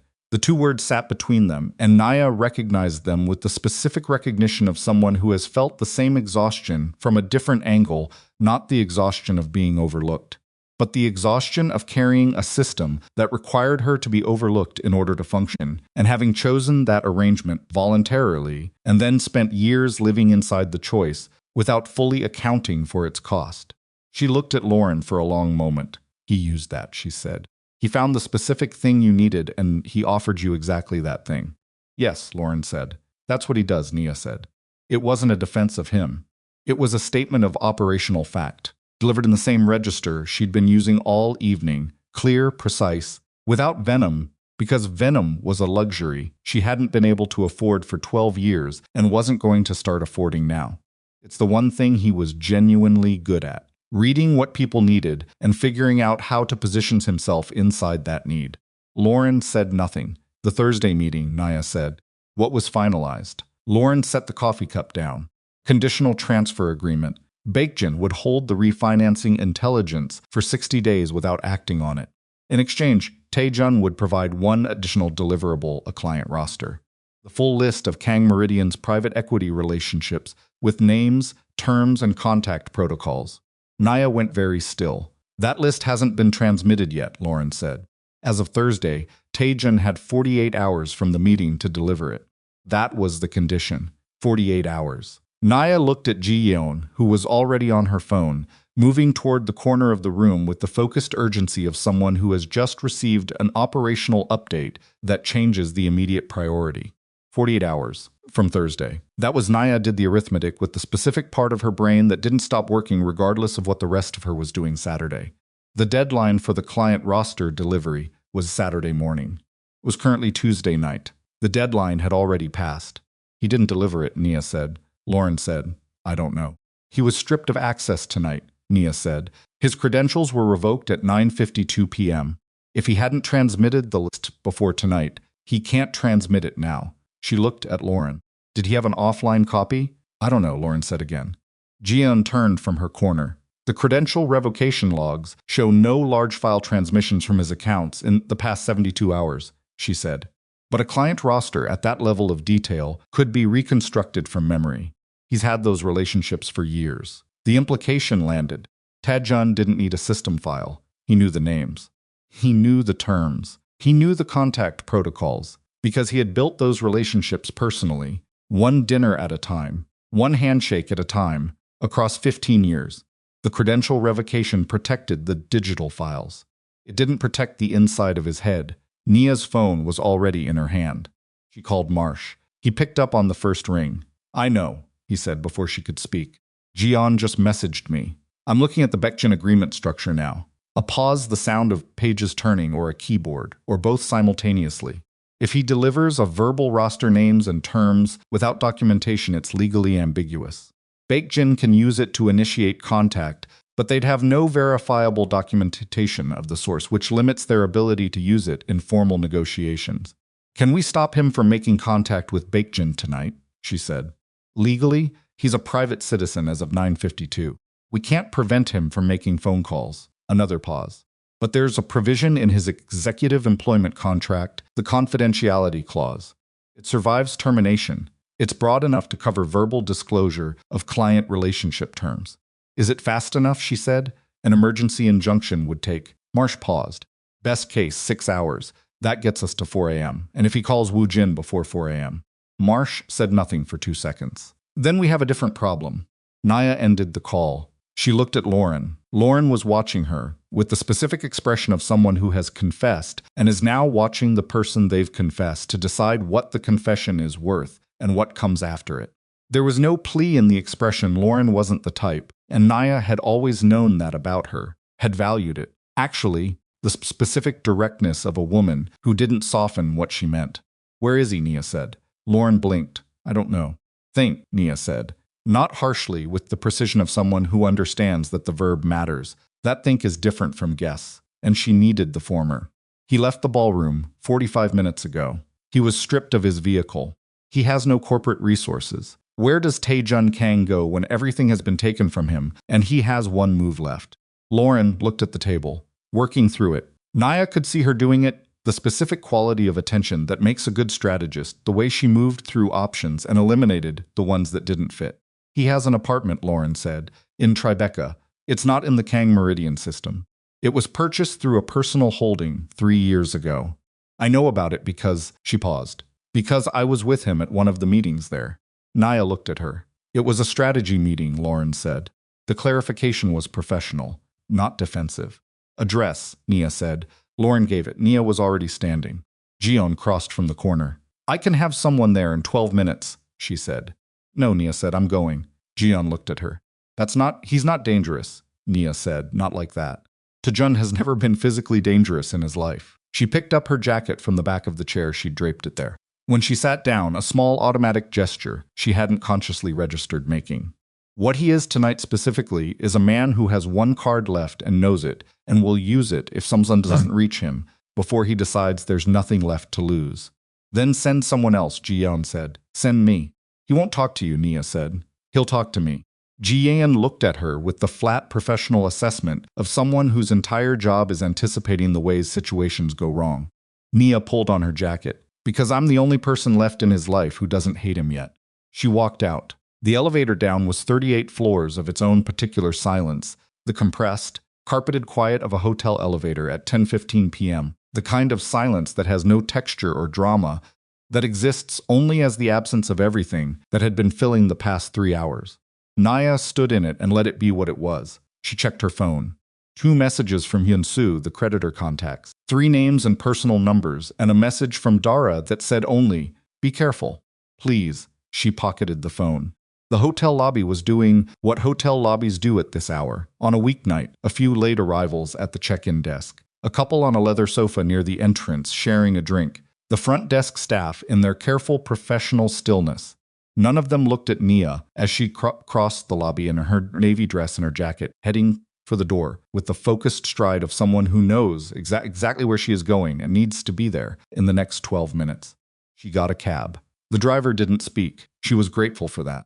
Tribeca at 10:20 p.m. was its own kind of quiet, the particular quiet of a neighborhood that has been expensive long enough that even its nighttime sounds have a certain controlled quality, muted and curated. The address Lauren had given her was a converted building on a side street, the kind that had been an industrial space 30 years ago and was now selling units at prices that made the industrial history feel like a selling point. She told the driver to stop half a block short. She got out. The building's entrance had a keypad and an intercom. She pressed the button for the unit number Lauren had given her and waited, standing on the wet sidewalk in her dress and jacket, with the rain that had been threatening all evening now arriving in the specific form of a fine cold mist that didn't quite qualify as rain, but got into everything anyway. Nothing, she pressed again, a long pause. Then, through the intercom's tinny speaker, a voice that she had known for 12 years, the voice of a man who sounded, for the first time since she had met him, genuinely exhausted, in a way that had nothing to do with the hour. What do you want, Nia? She leaned slightly toward the speaker. I want 5 minutes, she said. After that you can do whatever you've decided to do. But give me 5 minutes first. Silence, 20 seconds of it. Then the door buzzed. The apartment was on the 4th floor. She took the stairs. There was an elevator, but she needed the 4 flights. Needed the physical reality of climbing something. Her heels on the concrete stairs in the stairwell, echoing in the way that only concrete stairwells echo, each step its own specific sound. The door at the top of the stairs was open when she arrived. Taejun was standing at the window. He had taken off the jacket. He was in his dress shirt, untucked, the first 2 buttons open, and he was standing at the window with his back to the door and a glass of something in his right hand, not drunk. She could tell that immediately. The glass was still too full, and he was too physically steady. He'd poured it and not touched it, and was using it the way people use props when they need something to hold. She closed the door behind her. The apartment was clean and spare, expensive in the understated way that meant someone had spent a great deal of money, ensuring that nothing looked like it cost anything. Dark sofa, a low table, floor-to-ceiling windows that gave, on a clear night, a view of lower Manhattan that would be significant. Tonight, the windows showed the mist and the blurred geometry of lights through wet glass. She didn't sit. She stood 6 feet from where he was standing and looked at his back. You know why I'm here, she said. The client list, he said. His voice was flat. He didn't turn around. Yes, you found out about the Thursday meeting. Yes. A pause. He turned the glass slightly in his hand, watching the liquid move. How long have you known about Baekjin? 11 weeks, she said. He was quiet for a moment, and you said nothing. I was building the case, she said. You know how I work. Another pause, longer this time. You let me go through with the birthday, he said. You let me plan the whole thing, the papers, the room, all of it, and you sat on this for 11 weeks, and you let me walk into that ballroom and do all of it. Yes, she said. He turned from the window. His face was not what she expected, and it was exactly what she expected, both things simultaneously, the specific contradiction of knowing someone for 12 years and still being caught off guard by their unguarded version. He looked tired in a way that went past the physical. He looked like a man who has been running a very long race that he told himself he was winning, and has just reached the finish line and found that what's waiting for him, there is not a victory, and not even a defeat, but simply the plain and unglamorous truth that the race was the wrong race, and he's been running it for years. That was cruel, he said, not angrily, as an observation. Yes, she said, it was. Something crossed his face, surprise, maybe, or the thing adjacent to it, the specific quality of a man who expected a defense and received an admission and doesn't quite know what to do with the difference. Why, he said. She looked at him. Because you were going to do it, she said. You had decided. I could have told you 3 months ago what I knew, and you would have recalculated and found another way to humiliate me in a room full of people. Because the decision wasn't really about me. It was about proving something, and that need doesn't go away when the strategy gets disrupted. It finds a different strategy. She paused. You wanted witnesses. I gave you witnesses. I just also gave them the complete picture. He looked away. Back at the window, the wet glass, the city beyond it. The client list, she said. Tae-jun, I need to know if you've made any contact with Woo-jin since tonight. No, he said. Is that true? He looked at her directly. Yes, it's true. The deadline was Saturday, she said. You missed it. I know. Why? He was quiet for a moment. Turned the glass in his hand. Once more, this single repeated gesture, the only thing he'd allowed himself to do with the anxiety he had nowhere else to put. Because I was watching the numbers, he said finally, on the refinancing. Once I understood what Baekjin was actually going to do with the information, once I understood. It wasn't a parallel acquisition. It was a direct move against the portfolio. He stopped. It wasn't what I agreed to. Nia looked at him. I'm not asking for credit for that, he said. I know what I did. I'm telling you what happened. The client roster, she said. If you called Woo-jin right now, if you gave him those names verbally, tonight you could still complete the arrangement. He's still waiting. He called me 2 hours ago. Tae-jun looked at her. He called you. He's managing his exposure, she said. He made a deal with a source who no longer has authority, and he's recalibrating. He'll work with whoever he has to work with to make the original investment worth something. She held his gaze. Which means, if you call him tonight with that roster, he has everything he needs, and the protection of the original arrangement, and the damage to the portfolio is complete. Tae-jun said nothing. Or Nia said you don't call him. You let the deadline expire completely, and I used the 48-hour gap to position the creditors before Baekjin can approach them. And the refinancing is protected, and the portfolio survives. A long silence, and in return Tae-jun said, Nothing, she said. There's no deal, there's no arrangement. I'm not here to negotiate with you. She looked at him steadily. I'm here to ask you directly, as the person who is now running this company, Ascendant, whether you intend to complete the destruction of something that took 25 years to build something that employs over 400 people who had nothing to do with your marriage or your pride, because you are angry enough and hurt enough and cornered enough to pull the last available trigger. The glass in his hand went very still. I know you, she said. Not the version you performed in that ballroom. The version that existed before you. Decided that version was easier to be. She kept her voice even, kept it clear, kept it free of the anger that was present in her. The way a low current is present in a wire, always there. Tightly managed, not gone. I know that you are not, at your core, a man who would do this. I know that the past 3 years have made you into someone who would try to do it. But try is what happened, Tae-jun. You tried. And now you're standing here with the glass and the window and the last decision that's actually yours to make. He looked at her. His jaw was working the specific movement of a person holding something in, processing something that has no clean language, trying to find where it goes. 400 people, he said. 437, she said. Counted. I always counted. Something broke in his face, not dramatically. Not with any sound, just a fracture. In the architecture of the expression he'd been maintaining, a small visible collapse in the structure. The way a wall doesn't fall all at once, but shows the place where it's going to fall before. He walked to the table. He set the glass down. He took his phone out of his pocket and placed it on the table beside the glass. Screen up, and he looked at it for a moment, the specific looking of a man making a decision that has the weight of consequence ends on both sides. And the weight is not equal, and he can feel which side is heavier. He pushed the phone across the table toward her. Woojin's contact is in there, he said. Under W, he looked at her. I haven't called him since Thursday. The roster hasn't been transmitted. Whatever you need to tell him, you can tell him with that. Naya looked at the phone, then at her husband. Then she picked up the phone. The confidentiality clause in your employment contract, she said. It covers verbal disclosure. Marsh drafted it. I know, he said. If you had called Woojin tonight. I know, he said again, a pause. You didn't, she said. No. She held the phone. She looked at him, and in this look, the last look she gave him in this apartment, in this version of who they were to each other, there was the grief she'd allowed herself 30 seconds of, back in the ballroom, but there was also something else. Something that didn't have a clean name. The specific emotion of recognizing the good thing inside the wreckage of a person who could have been different and wasn't, and choosing to see it anyway, not because it changes anything, but because not seeing it would cost something she wasn't willing to pay. Go home, she said. Whatever home is now. He said nothing. She walked to the door. Nia, she stopped, didn't turn.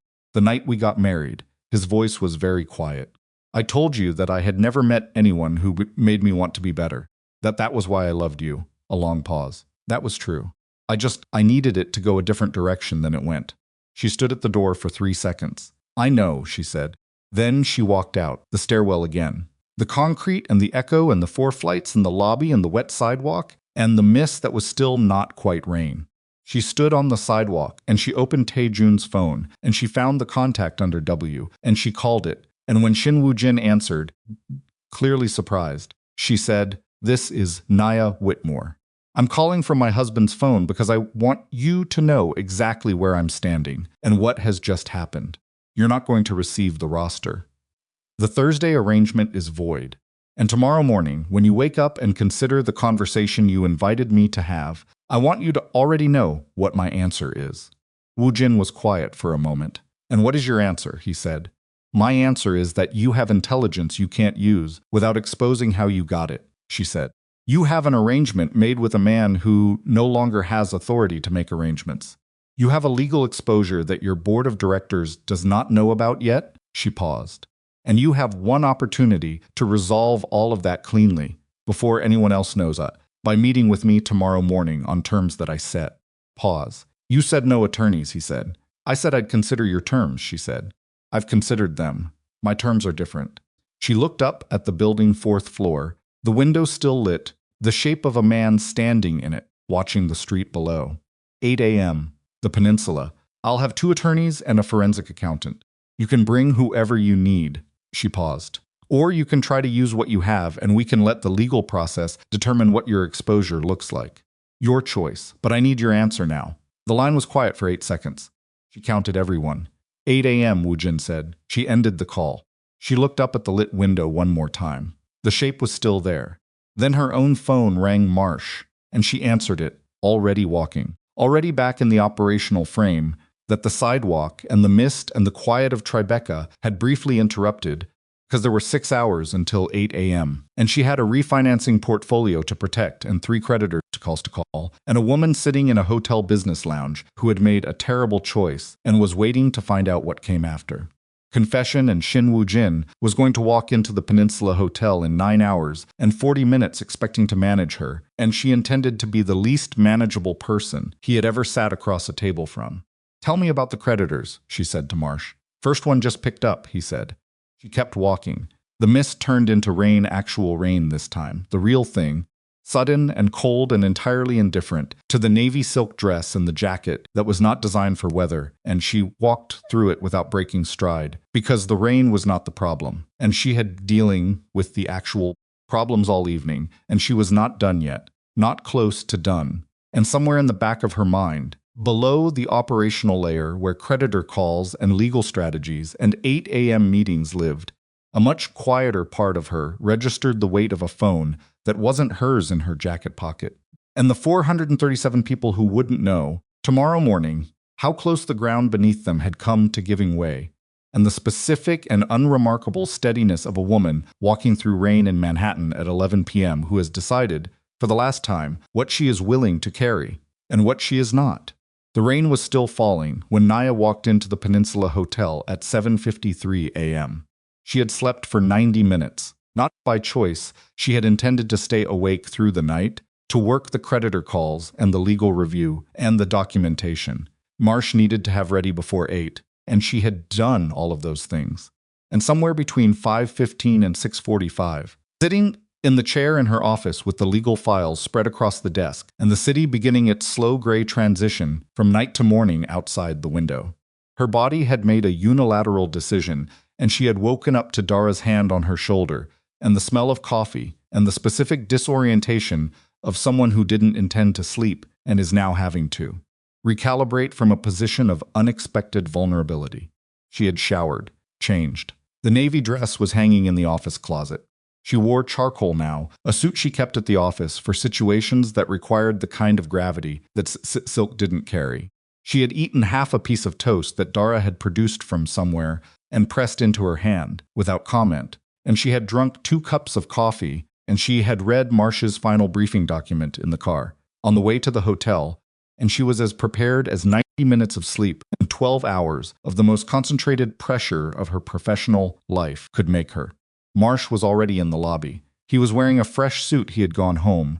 At some point, she registered that. A sound like green wood splitting, and the fact that he had managed to go home and return looking unrumpled, while she was certain that no amount of charcoal wool was fully disguising what the night had cost her face, was the kind of detail that she noted and immediately set aside because it was not useful.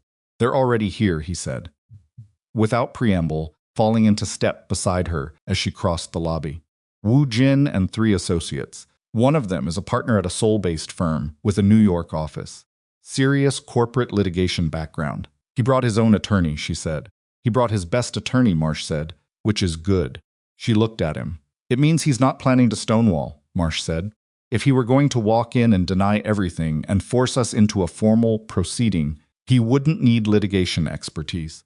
He'd need someone comfortable with delay tactics. He paused. He brought someone who can make deals. So can I, she said. The meeting room was on the 2nd floor, a private dining room converted for business use, kind of space that exists in high-end hotels, specifically for conversations that require conventionality, and a table large enough that both parties can maintain the spatial distance that keeps difficult negotiations from becoming personal confrontations before they need to. Shin Woo-jin was standing when she entered. He was in his mid-50s, lean, with the particular physical stillness of someone who has sat across a great many important tables and has learned that stillness reads as power more reliably than any other physical signal. His suit was charcoal, like hers, which was either a coincidence or a signal she didn't have time to decode. His 3 associates were seated to his right. His attorney, a woman in her late 40s, dark blazer, the kind of reading glasses that are perched on the nose to convey that she has already read everything in the room and found it adequately complex, sat directly beside him. Marsh took the seat to Naya's left. Dr. Tanaka, the forensic accountant, sat to her right. Ji-yeon positioned herself against the wall, behind Nia's chair, not seated, which was a deliberate signal about her function in this room. Woo-jin and Nia looked at each other across the table. "Ms. Whitmore," he said. "Mr. Woo-jin," she said. They sat simultaneously, which was the kind of small synchrony that happens between 2 people who are both very good at the specific performance of professional combat and have recognized, in each other, a worthy opponent. "I want to begin," Naya said, without waiting for pleasantries, by being direct about what this meeting is. Woo-jin nodded slightly. "This is not a negotiation about whether Baek-jin has exposure," she said. "Does. The intelligence it received from Kang Tae-jun was obtained under circumstances that your organization's legal team will need significant time and resources to defend in a formal proceeding. I have Dr. Tanaka's forensic documentation of the transmission, the access logs, the corroboration chain, and the Thursday meeting record." She looked at Woo-jin. "I also have a record of the conversation you had with me last night, which I recorded with New York's single-party consent law. Satisfied?" Woo-jin's attorney made a note. "This meeting," Naya continued, is about what Baek Jin would like to do with the next 6 months of its legal resources. You can spend them defending an intelligence acquisition case in a jurisdiction where the optics are. She paused, finding the word she wanted complicated. Or you can spend them on actual business. Wu Jin said, "What are you proposing?" "Complete destruction of all intelligence received," she said. "Documented, certified, verified by a neutral party. Every file, every copy, every derivative analysis your team built from the data. Gone." She let that land. "In exchange, Kang Meridian will not pursue formal proceedings against Baek Jin. We reserve all rights with respect to Kang Tae-jun individually. That's a separate matter. But Baek Jin exits this situation cleanly." Wu Jin looked at her for a long moment. "That's the entirety of what you're offering," he said. "No," she said, "that's the floor." She held his gaze. "The ceiling is a genuine strategic partnership between Kang Meridian and Baek Jin Consortium on terms that reflect both organizations' actual interests, rather than the terms Tae-jun offered you, which reflected his interests specifically." Wu Jin's attorney stopped writing.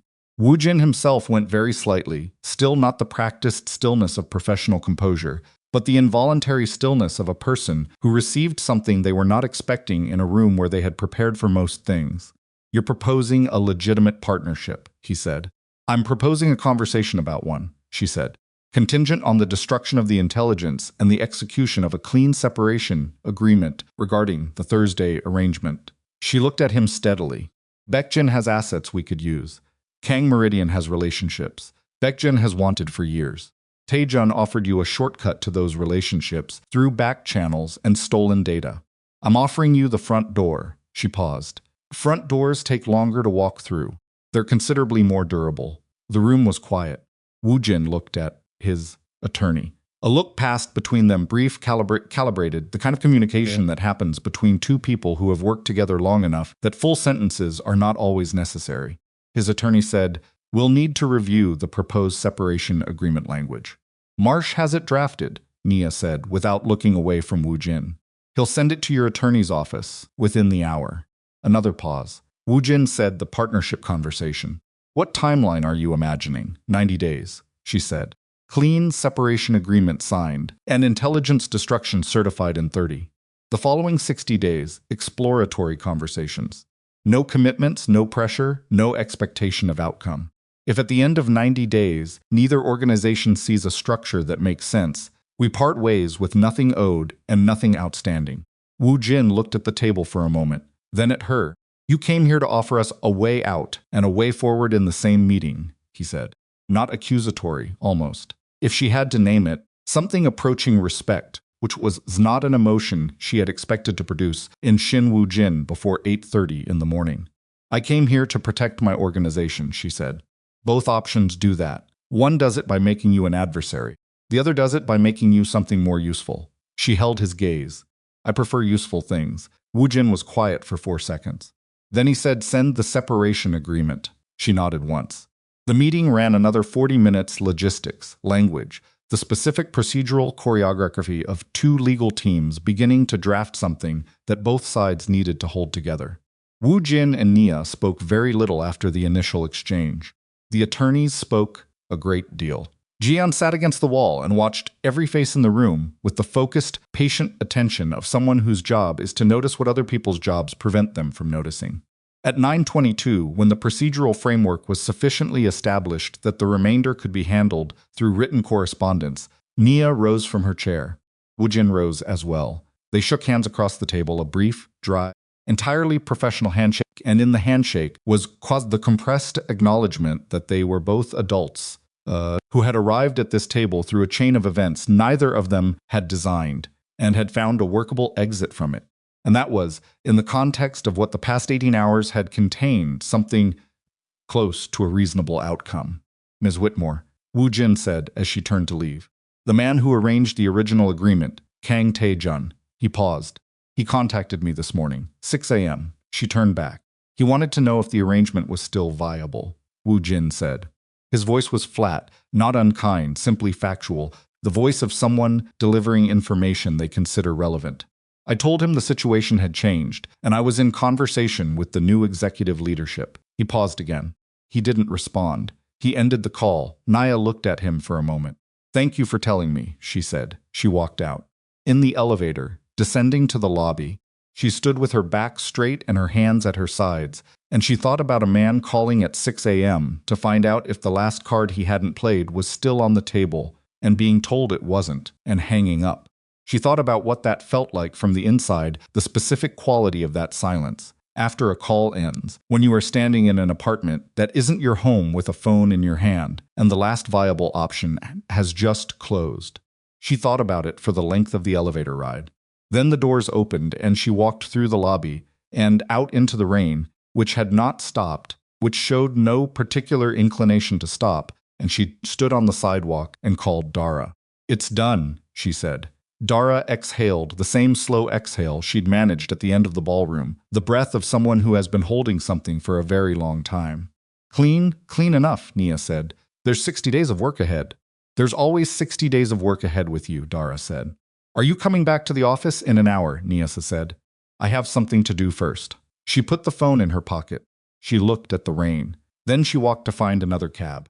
Lauren Yates had been moved, sometime after midnight, from the hotel business lounge to a conference room. In Kang Meridian's Midtown office, Marsh's decision, practical and efficient, because the hotel room was not a controlled environment, and the conversation that needed to happen with Lauren required documentation and a formal setting. Lauren had gone without resistance. She had slept on the conference room couch for 4 hours, according to Ji Yeon's report, and had been awake since 6, and had not attempted to leave. She was sitting at the conference table when Nia arrived. Same green dress from the night before. Someone had brought her coffee. There was a fresh cup in front of her, and the previous cup, cold and half drunk, pushed to the side. She had taken her hair down at some point during the night and pulled it back simply, and without the architectural precision of her professional presentation, she looked younger than she did in working contexts and also, simultaneously, significantly older. She looked up when Nia walked in. Nia sat down across from her, not at the head of the table. Across from her, the same positioning as the business lounge, the same spatial declaration that this was a conversation between two people rather than an interrogation conducted by one person upon another. She placed a document on the table between them. Lauren looked at it. That's a separation agreement, Nia said. Standard terms. Confidentiality obligations, non-disparagement, the usual structure. She paused. There's a clause in the middle. Page 3. I want you to read it specifically before you read anything else. Lauren reached for the document. She flipped to page 3. She read. Her expression shifted a small, careful shift, like a person adjusting their weight on uncertain ground. This is a consulting arrangement, she said. Independent contractor, Nia said. 18-month term. Strategic advisory work on the restructuring plan. She held Lauren's gaze. Paid. Not at your previous rate, the rate is adjusted downward, which I think you understand given the circumstances. But paid. Lauren looked at her. Why, she said. Because you're good at your job, Nia said. You were good at it for 7 years. What you did was a serious betrayal of that capability, and I'm not going to pretend otherwise. She let that sit for a moment. But the alternative to using your capability carefully and under controlled conditions is leaving it in the market where someone else will use it less carefully and with less accountability. Lauren set the document down. That's not the only reason, she said. No, Nia agreed. It isn't. A pause. You stayed, Nia said. You could have run and you didn't. That doesn't excuse what you did. It doesn't reduce the damage, but it means something about who you are underneath what you did. And I'm choosing to address both things rather than only one. She looked at her steadily. The consulting arrangement is conditional. Marsh's team will review all your work product. You'll have no access to client files or proprietary data for the first 6 months. Everything goes through a secondary review. She paused. If at any point during the 18 months there is a violation of any term, the arrangement ends, and the separation agreement's confidentiality provisions are voided, and we pursue full legal remedies. Lauren looked at the table for a long moment. You're giving me a way to make it right, she said. I'm giving you a way to do useful work under conditions that protect the organization, Nia said. Whether that constitutes making it right is something you'll have to work out for yourself. I can't do that part for you. Lauren looked up. Her eyes were clear, not tearful, not performing composure, simply the direct look of a woman who has been through a long night and has arrived at a place where pretense isn't available anymore, and is finding that its absence, while uncomfortable, is also somewhat easier than she expected. I'll sign it, she said. Nia slid a pen across the table. Lauren signed. Naya countersigned and left the document on the table for Marsh to process.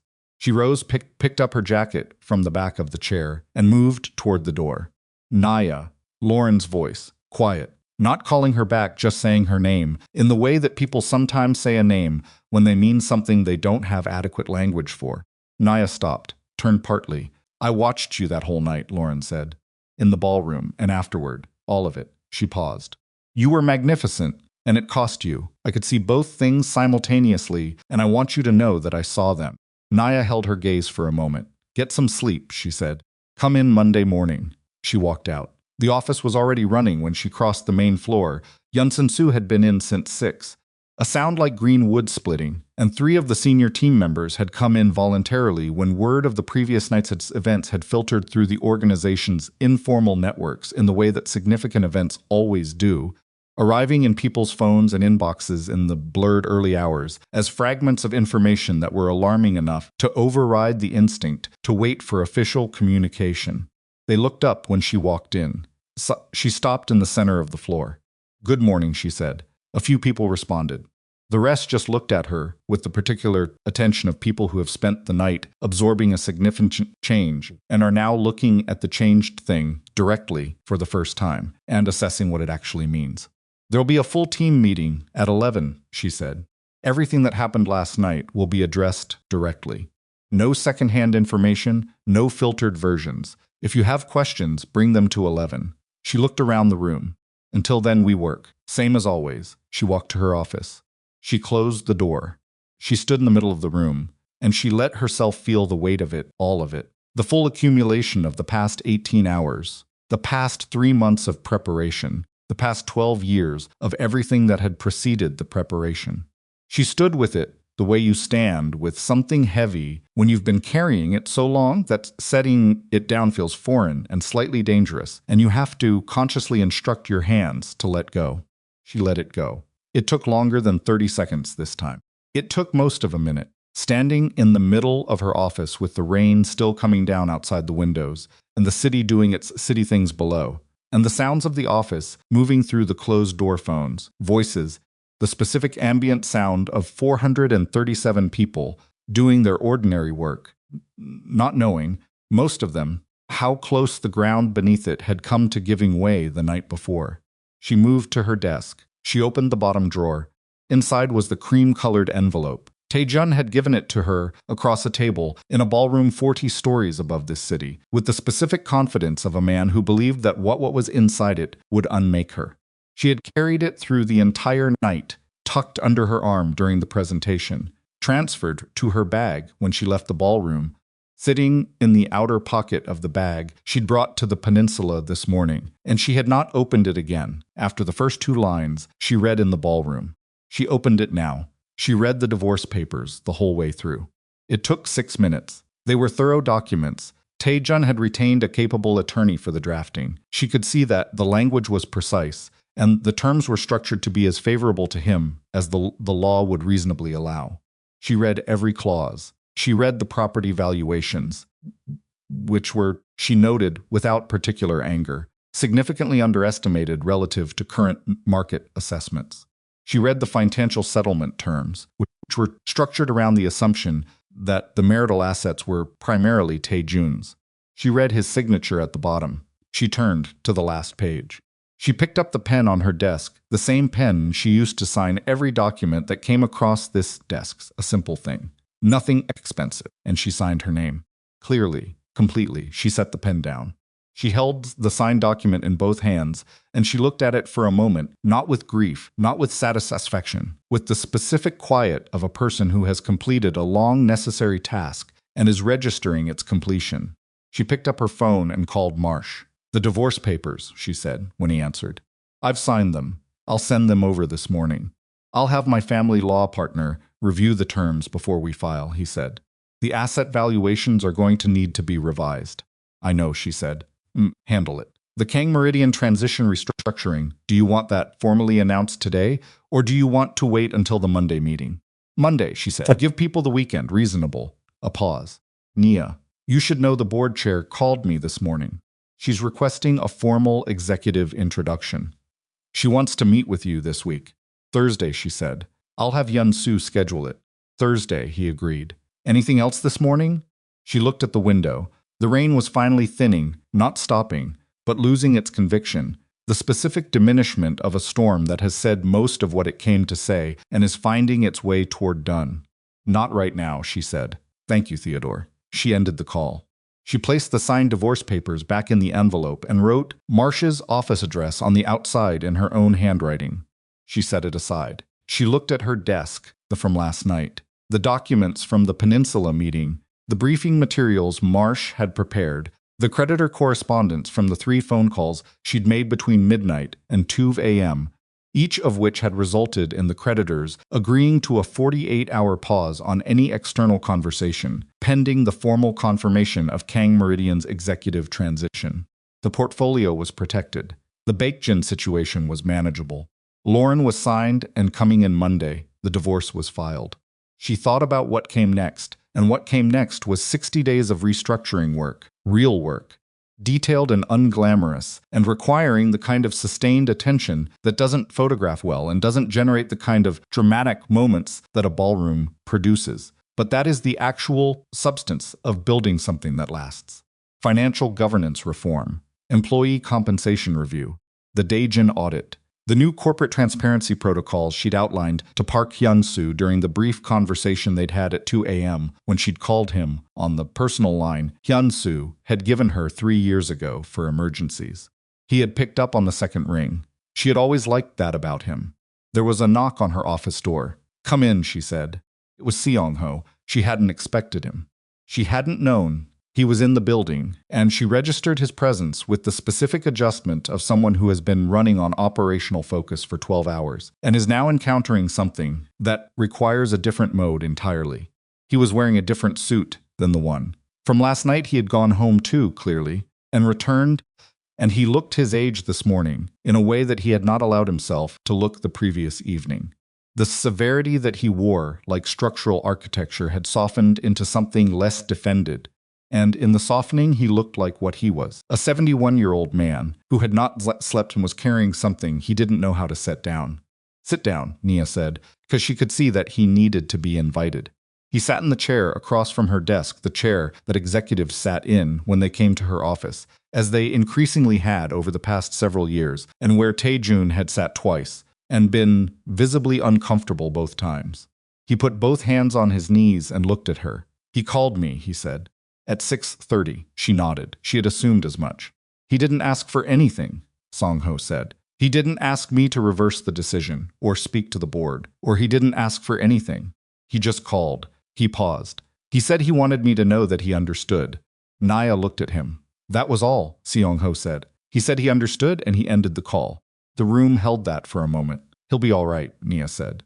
She said it carefully, because it was important that it be true, and important that she believe it was true, and important also that she say it to this man who had built something from nothing over 50 years, and had intended for his son to carry it, and was now sitting across from his son's former wife, trying to locate something to hold on to in the aftermath of both things. Song-ho said, "You don't know that." "No," she said. "But I know who he is underneath the last 3 years. The last 3 years aren't the whole of him." Song-ho looked at his hands. "He resented you," he said. "I watched it build. I told myself it was a phase. That he would find his footing, and the resentment would." He stopped. "I should have spoken to him directly. Years ago. I should have named what I was seeing and addressed it instead." He compressed his lips. "I believed naming it would make it worse." "It might have," Nia said.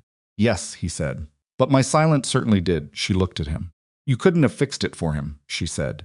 "The thing that was broken was his own, the way he saw himself. The gap between who he was and who he needed to be. Nobody could have fixed that from the outside. Not you. Not me." She held his gaze. He had to be willing to look at it directly, and he wasn't. "That's not your failure or mine. It's just what it is." Song-ho was quiet for a long moment. "My wife," he said, "used to say that the most dangerous thing a person can do is need to be the most important person in every room they enter." He paused. "She said it often. I always assumed she meant other people." Something moved through Nia's face, not quite a smile, but adjacent to one, the expression of a person recognizing something human and complicated in another person they are trying to understand. She sounds like she was very clear-eyed, Nia said. She was, Song-ho said. Taejin has her eyes, not her clarity. He rose from the chair slowly, with the same deliberate care he'd used all the previous evening. The care of a man who respects the body's limits without advertising them. He looked at her across the desk. I owe you an apology, he said. Not for last night, for the years before it, for knowing what you were doing and accepting it as my due without ever saying, publicly, and in terms that mattered, what it was worth. He paused. I allowed you to be invisible because it was convenient. That was my selfishness. It dressed itself as your preference, but it was mine. Nia looked at him. I accept it, she said, and I want you to understand that what I did, I chose. The anonymity was my condition. I believed in what we were building enough to accept the terms I set for myself. She paused. I stopped believing in them eventually. But that was a change in me, not a failure of the original choice. Song-ho nodded slowly. Will you stay? Yes, she said. For as long as the organization needs what I have to offer. After that, I'll reassess. She looked at him. I'm not doing this for the Kang name. I want that to be clear between us. It's clear, he said. Good. He moved toward the door. He stopped with his hand on the frame and turned back with the specific half-turn of someone who had one more thing and is deciding whether to say it. Nia, he said. She waited. Build something with your name on it, he said. When this is done. Whatever you decide to do next, let it have your name on it. You have spent enough time building things that carry someone else's. She held his gaze for a long moment. I'm thinking about it, she said. He nodded once and left. The office settled around her, in his absence. The sounds of the floor came back through the closed door. The ordinary machinery of a company going about its work on a Wednesday morning, unaware that the Wednesday morning was significantly different from the Tuesday evening that preceded it, or aware in the fragmented way that information travels through large organizations, in pieces and rumors, and the specific anxiety of people who know that something significant happened and are waiting to understand what it means for them directly. 11 a.m. would answer that. She had 3 hours. She opened her laptop. She began to write the 11 o'clock address, not from notes, not from a template, but directly the way she wrote everything that mattered. Starting with the sentence that was true and building outward from there. She wrote for an hour and a half. At 11 o'clock, she walked out of her office and stood in front of 437 people virtually for those in other offices, physically for the 212 in the Midtown building, and she told them the truth. All of it, in the proportions that were relevant to them. What had happened the previous night, what it meant for the organization, what was changing and what was not, what she intended to do and how she intended to do it and why. She told them about the employee compensation review and the timeline for its completion. She told them about the governance reforms. She told them that the Daijin audit was underway and that if the intelligence breach had caused the loss of that bid, the affected team members would be compensated from reserves, not operational budgets. She told them at the end that she was not interested in being a figurehead or a placeholder, that she had been doing the substantive work of this organization for 12 years, from a position that required her to be invisible, and that she had no particular interest in trading that invisibility for a different kind of performance. That what she was interested in was building something that worked, that treated the people inside it as assets rather than expenses, that operated with the kind of transparency that produced trust rather than compliance, that could look at itself honestly and address what it found there. She told them that this was going to require hard work and patience and a tolerance for the specific discomfort of change that is real rather than cosmetic. She told them she was counting on them. When she finished, the silence lasted 3 seconds. Then Park Hyun-soo started the applause, and it moved through the room with the particular quality of applause that is not performed, not the polite applause of a formal event, not the reflexive applause of obligation. But sound like Greenwood something. They were waiting and are responding to it with a relief surprised some of them. Nia stood at the front of the room and accepted it. Not with the small deflecting modesty that she had practiced for 12 years, the slight downward tilt of the head, the brief acknowledging smile, the rapid pivot back to the business at hand that was her habitual way of receiving recognition and reducing it to something manageable. She stood straight, and she looked at the room, and she let the applause be what it was. It took a full minute to die down. Afterward, in the hallway outside the main floor, Dara appeared at her elbow with the specific timing of a person who has been waiting in the exact right position and is very good at that particular skill. "How do you feel?" Dara said. Nia looked at the hallway, at the people moving through it, returning to their desks, carrying the address she'd given them back to their work. "Tired," she said. "Enormously tired." "That's honest," Dara said. "I've been trying something new," Nia said. Dara looked at her with the expression of someone who has known her for 23 years and is deciding whether the lightness in that sentence is genuine or performed, and has concluded, after 2 seconds, that it is genuine, which is a thing she hasn't always been able to conclude. "Lunch," Dara said. "Actual food. Somewhere that is not this building." After the 3 o'clock call with the board chair's office, Nia said. "Fine," Dara said. After 3. They walked back toward the office together, and Nia looked at the people around her. Her people now, in the specific sense of the word that means responsibility rather than possession. And she thought about what Seung-ho had said at the door. "Build something with your name on it." She had been thinking about it for longer than she'd admitted to him. The architectural investment firm she had abandoned 12 years ago, the firm she had set aside when the Kang organization needed saving, and she had made the choice she made. She had thought about it periodically, in the way that people think about roads not taken, not with sustained yearning, but with the occasional recognition of a thing that was real and had been set aside and had not entirely gone away.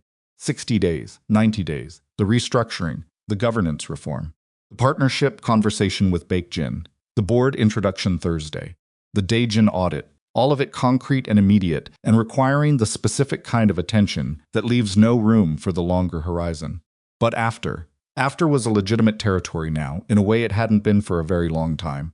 And she could feel the edges of it, the way you feel the edges of a door that has been closed for years and has recently been opened, the specific draft of air from a direction you weren't receiving air from before. She walked into her office. She sat at her desk. She opened the bottom drawer, the same drawer had opened that morning for the divorce papers, and she removed a different envelope. Older. The paper was the color of old cream, the kind of cream that has had years to deepen. The handwriting on the outside was her father's a man who had died when she was 26 and had left her, among other things, the trust that had saved the Kang organization 12 years ago. And this envelope, which she had carried from apartment to apartment and office to office for 14 years without opening it. He had written on the outside, "Open when you know what you're building." She had never opened it. She held it for a moment. Outside the windows, the rain had finally stopped. The city was doing what the city does when rain stops the particular brightening of surfaces that have been wet for hours, the way light comes back differently off wet stone and glass, the way Manhattan looks, briefly, like it has been washed clean before it returns to its ordinary brilliant chaos. She looked at the envelope. She opened it. Inside was a single card. Her father's handwriting, smaller on the card than on the envelope, more careful. The hand of a man who had known this would be read without him present and had taken his time. It said, "Whatever you build it because you love the work. Not because someone needs you, not because the alternative is worse, because the work itself is worth doing, and you are the person to do it. That's all it needs to be. That's enough. I love you. Dad." She read it twice. She set it on the desk in front of her. She looked at it for a long moment, at her father's handwriting, at the specific shape of his letters, card that had been waiting 14 years for this exact morning, and she felt something release in her chest that she had not known was held, or had known, and had not allowed herself to examine, the specific release of something that has been braced for a long time and has finally received the signal that the bracing can stop. She breathed. One breath, slow and complete, in and out. The way you breathe when you are not managing anything, when there is nothing in the immediate moment that requires management, when you can be, for the length of a single breath, exactly where you are without the constant forward lean of someone who is always already in the next problem. Then she picked up her pen. She turned to a fresh page in the legal pad on her desk. At the top she wrote, "What comes after?" and she began.